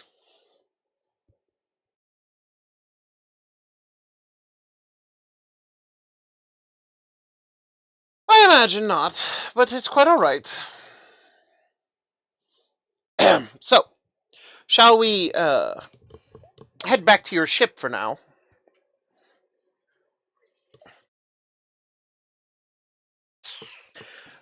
Excellent. I'll inspect the cargo while I'm there, and then we can look around to make arrangements to transport it to Vardy.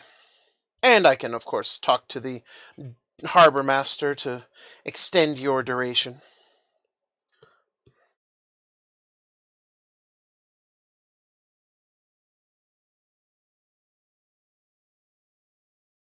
2 crates. the house tea leaf, and that was no, it was a fair bit more than that because they came in crates. Yeah. Oh.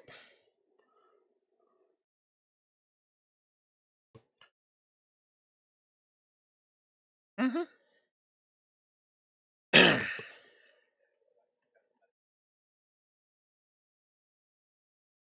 He nods. I will. I will be sure to keep that in mind then. And with that he just nods his head and seems to be doing calculations. Meanwhile, back in town, um, Skull, you and she are wandering through town, and she just kind of smiles. You are sticky, she says, poking you.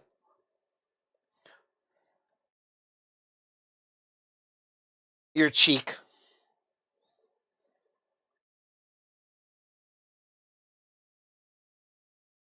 She is giggling like a loon and just keeps poking you in the cheek. So, how'd you get sticky? Or is that... I knew it. All octopus people are sticky.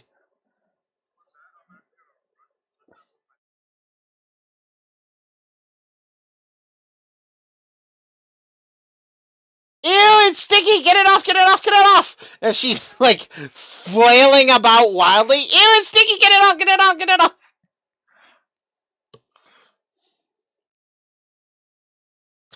And finally she grabs it. She lifts up her arm and she karate chops your tentacle and like forces it off that way. Ew, no, I'm sticky. And she wipes her hand on some random guy. Hey, it means good luck. And she just keeps walking. And she looks at you. So, aside from being sticky, is there anything else like you're good at? Cause like you don't look like much. Like no, I'm not trying to like be mean, but you look like fish. Me too. And I got a secret. I got a secret. And she leans in. The more drunk I get, the better I am at hitting people.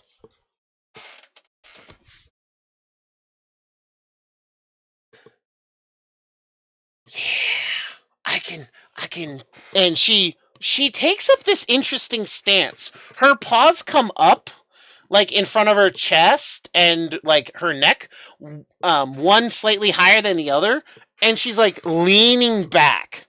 Go ahead and roll a wisdom or intelligence check, Skull.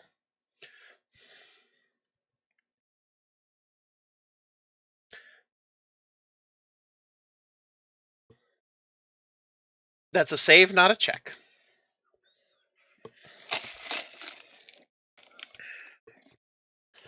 You, you know it's some type of unarmed combat. You're not really sure what. And then you realize her only weapon what that you have seen on her is that little punch dagger. And she smiles.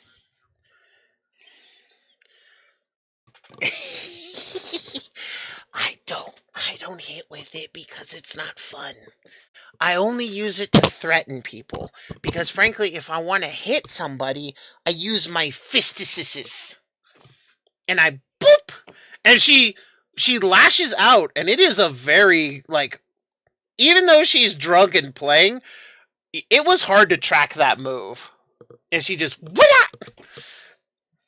And she just kind of smiles. See, it's more fun that way.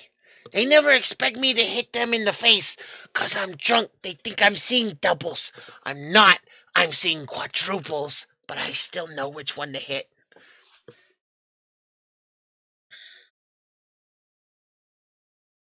Exactly. I'm also fast. Like they you know they call me She of Cups. I call me She of Cups because I like cups. But I've also been called Lightning Fist. But that's not. Oh, that's not nice. That's not nice. People so mean. And she reaches up and hugs you. And then she's like feeling you for a minute and she like rubs her paws on you and she's like, "Oh, you're sticky. Oh, I'm sticky."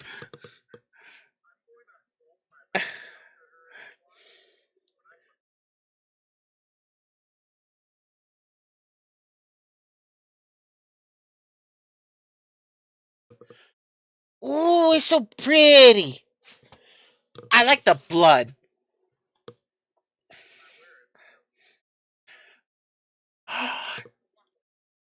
That's so cool. That's so cool. Oh, that's cool. Um, I someone took my flask. Tobias, you bastard! She like looks back. When I booped him that last time, he took my flask. Bitch. His nose is just so cute. My nose is cute too. Like when you go to boop her nose, she's like also my nose is cute too. And she kind of smiles, her ears flicking to and fro. You arrive at a it is called the General's Armory. And as you walk in, you see a man, kind of olderish gentleman, and he kind of looks and frowns. I don't have any booze, and I'm not buying you another round. No, no, no, no, no. You're fine. You're fine. We're here for my friend. He wants something.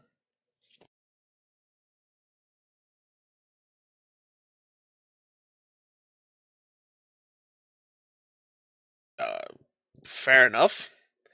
Let me see.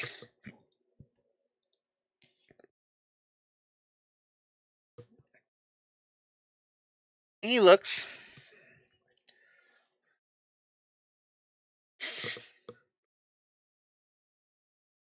He kind of looks at him and he kind of nods. Well, they're at least in decent enough condition. And you're looking for a spear gun? Well, lucky for you, we happen to have such weapons because we're right next to an underwater city. Hmm. Let's see here.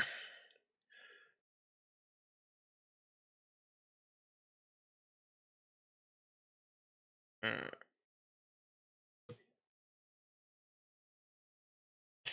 Well, we got a. Let's see here. He nods. We got a few, um, but he kind of frowns. If you're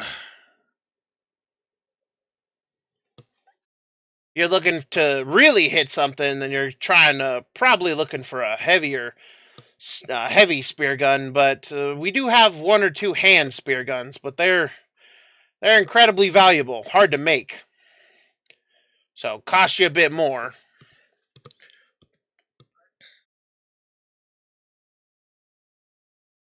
Mm. Very well then. And he grabs up the spear gun. As for shooting it, you can technically fire harpoons out of it, and harpoons do tend to come with ropes attached, so that'll be available for you.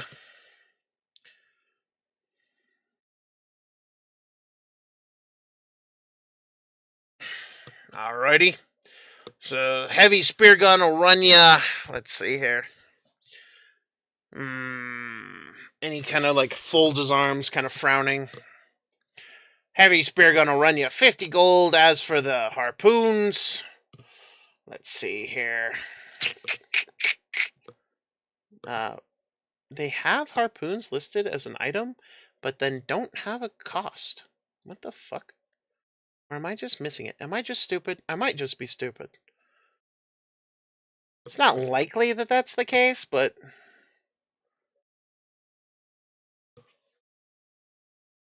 Give me a second. Heavy spear gun, 10 pounds. Okay, hold on. That's gonna bug me. Harpoon. Lots of places where harpoons are mentioned. Harpoon, harpoon, harpoon. There it is! Haha!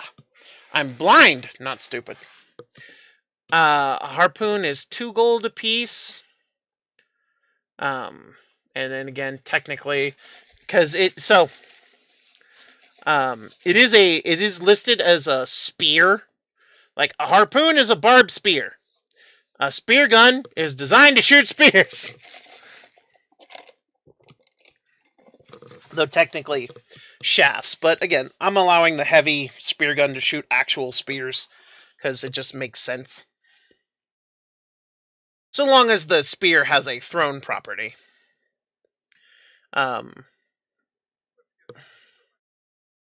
Yep. Also javelins. But with the harpoon, let's see.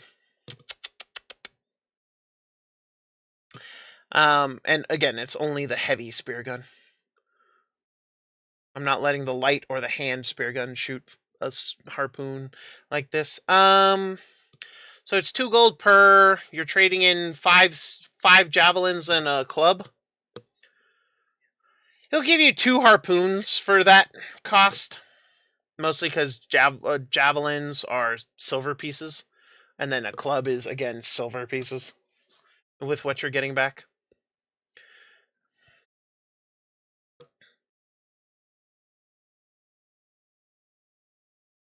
Yep, and the heavy spear gun does come standard with a brace of 20 shafts.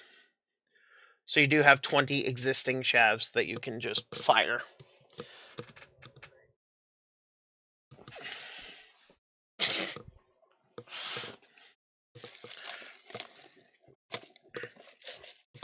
You shouldn't be. No one asked you to be.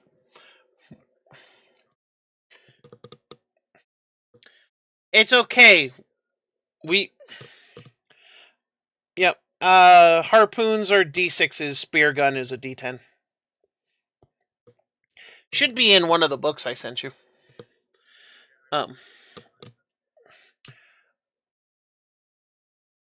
No worries. They might be in the Discord server under the resources. I could be wrong though.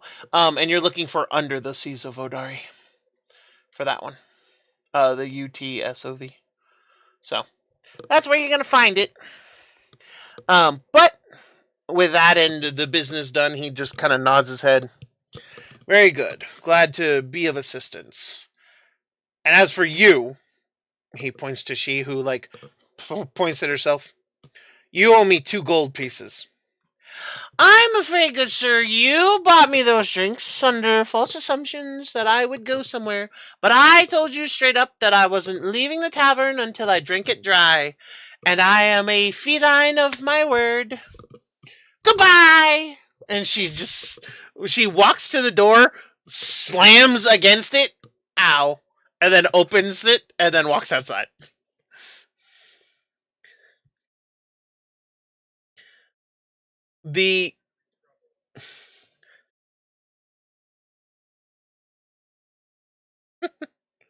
And with that, as you exit out of the shop skull, she looks to you.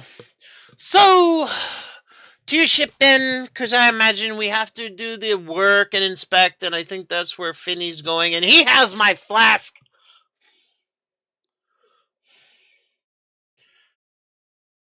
And the rest of my kit. He has all my stuff. We go!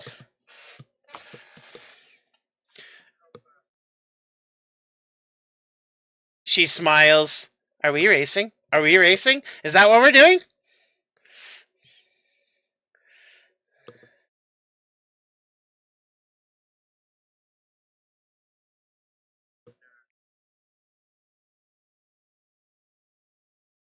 All right, so she smiles, and as you do that, she's like, "We're racing! We're racing!" And she reaches into her cleavage and pulls out a vial. And as she does, she shoots it back, and she's like, "Ah, speed shot!" And she gets down on all fours and kitty zoomies. So, tabaxis have a natural move speed of 30 feet. She is a monk, a drunken master. Um, yes. She she has unarmored movement, so she's now at 40 speed. Um, let's see. So on the monk table, let me just make sure she didn't hit anything else. Nope, she's still only at plus 10 to her movement speed. She's not at plus 15 yet. Um, so she's now at 40. Um, feline agility lets her double her speed until the end of one turn. She then also can move, dash, and step of the wind as a bonus action for a key point.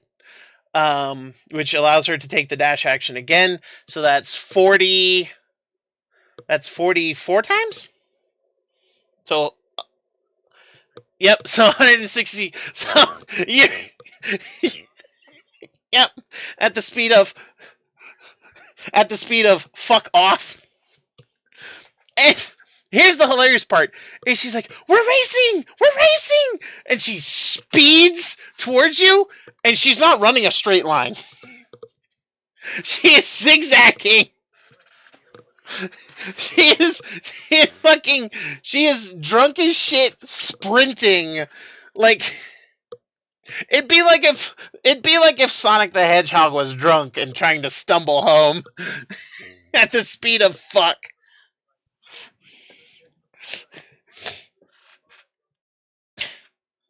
And she's just wee, and she does the 160 for the first round, and then every round after that until she runs out of key points, she will go at 120.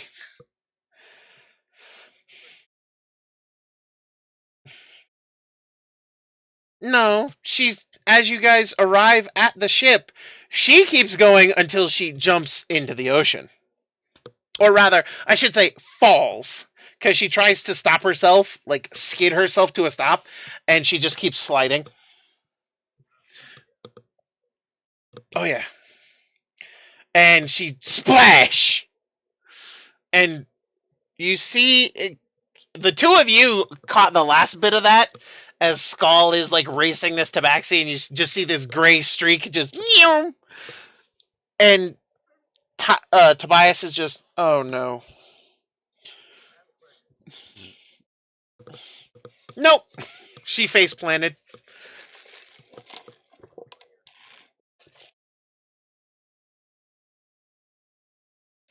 No, she was mostly able to stop herself, kind of. It's just she couldn't finish stopping herself.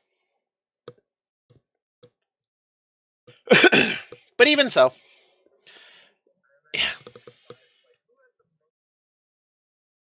No, Tobias just like shakes his head and looks at Skull. Did you ask to race her?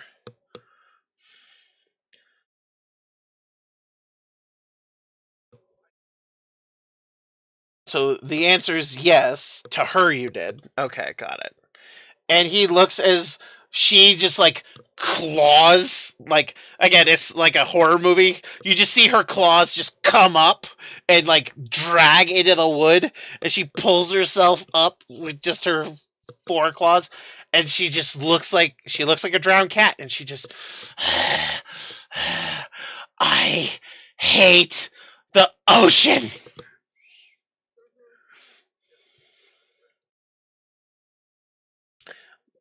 She just glares at you, and then she just looks to Tobias. You have my flask. Yes, I do. You want it. And she just slowly stands up and she walks over. I'm sober. Why am I sober? You fell into water. You are well aware of how the ocean water affects you. I hate you. Yes, well, here. And he tosses her a golden flask and she snatches it. I hate being sober. And yes, she tips it up. She just goes to being drunk again. And as soon as she's drunk again, she just smiles. Ah, that's better. I'm so warm. And then she shakes off like a dog, spraying everybody who's around her. And Tobias just like, he. Well, again, we were hired on the same ship together, and we're the only two beast folk around, so I figured we'd stick together. Though, yes, I would recommend keeping a steady supply of alcohol on the ship if she's going to be around you for long, because frankly, um, well, you don't want to meet Lightning Fist. Yes, Lightning Fist is what gets her thrown off of ships more often than not. When I keep telling people to increase your grog rations or your alcohol rations, and they don't understand that it's not for the men. It is for, well, it's not for the men to drink, it's for her to drink for their safety. Also, don't put her in the ocean. It sobers her up almost instantly. I don't know why. It's a very interesting effect. I think it. Me? No. Heavens no.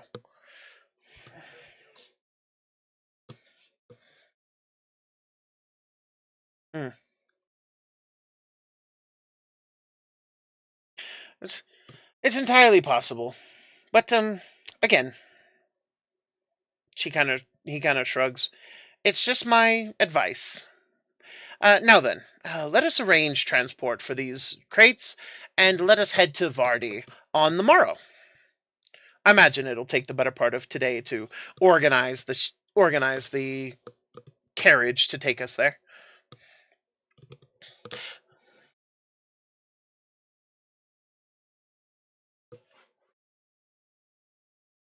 Fair enough. Fair enough. Each harpoon is attached to. It does have 20 feet of rope attached to it. So that is something to keep in mind. You can obviously attach more rope yourself, but each one comes standard with 20 feet.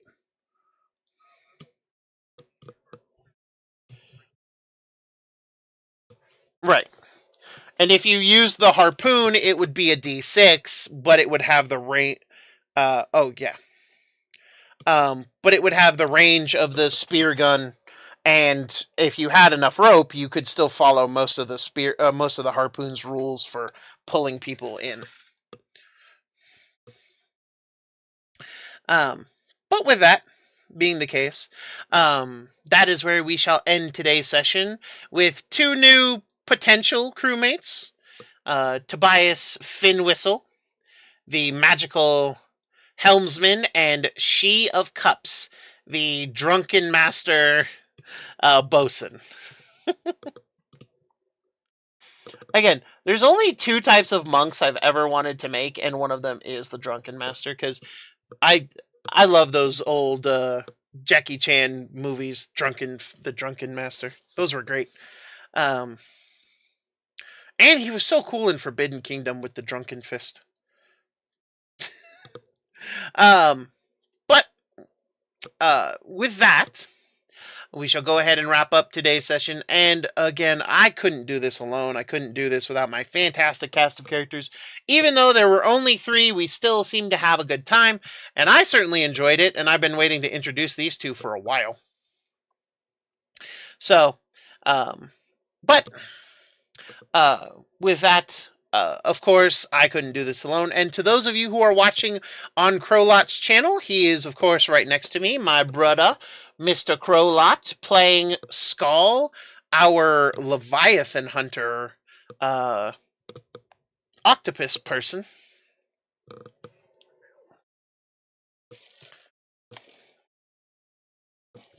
Indeed, most assuredly.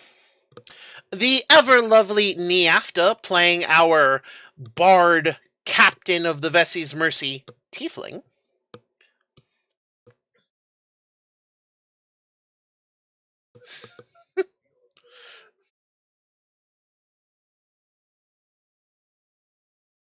I mean, she swings all the ways because once you've got the beer goggles, everybody can look attractive. Well, it's a good thing. Drink drink Surgeon General amounts of alcohol, people.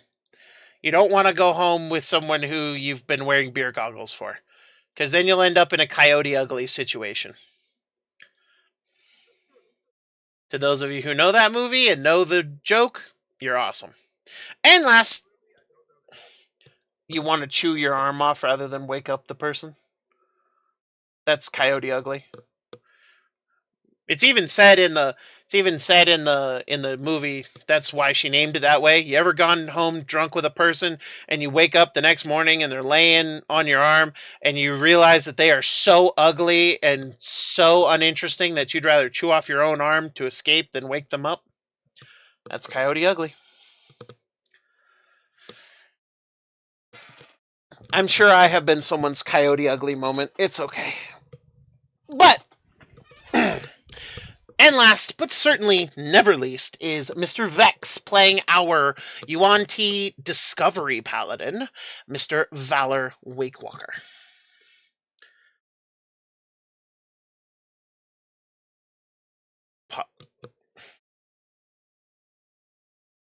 Get kinky with it.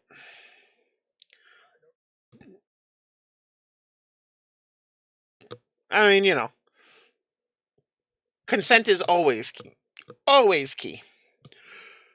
But I have been your Master of the Seas, Dr. John Wolfenstein. Thank you so much for joining us in the operating room today. We hope you enjoyed this procedure, and until next time, please stay healthy, my friends.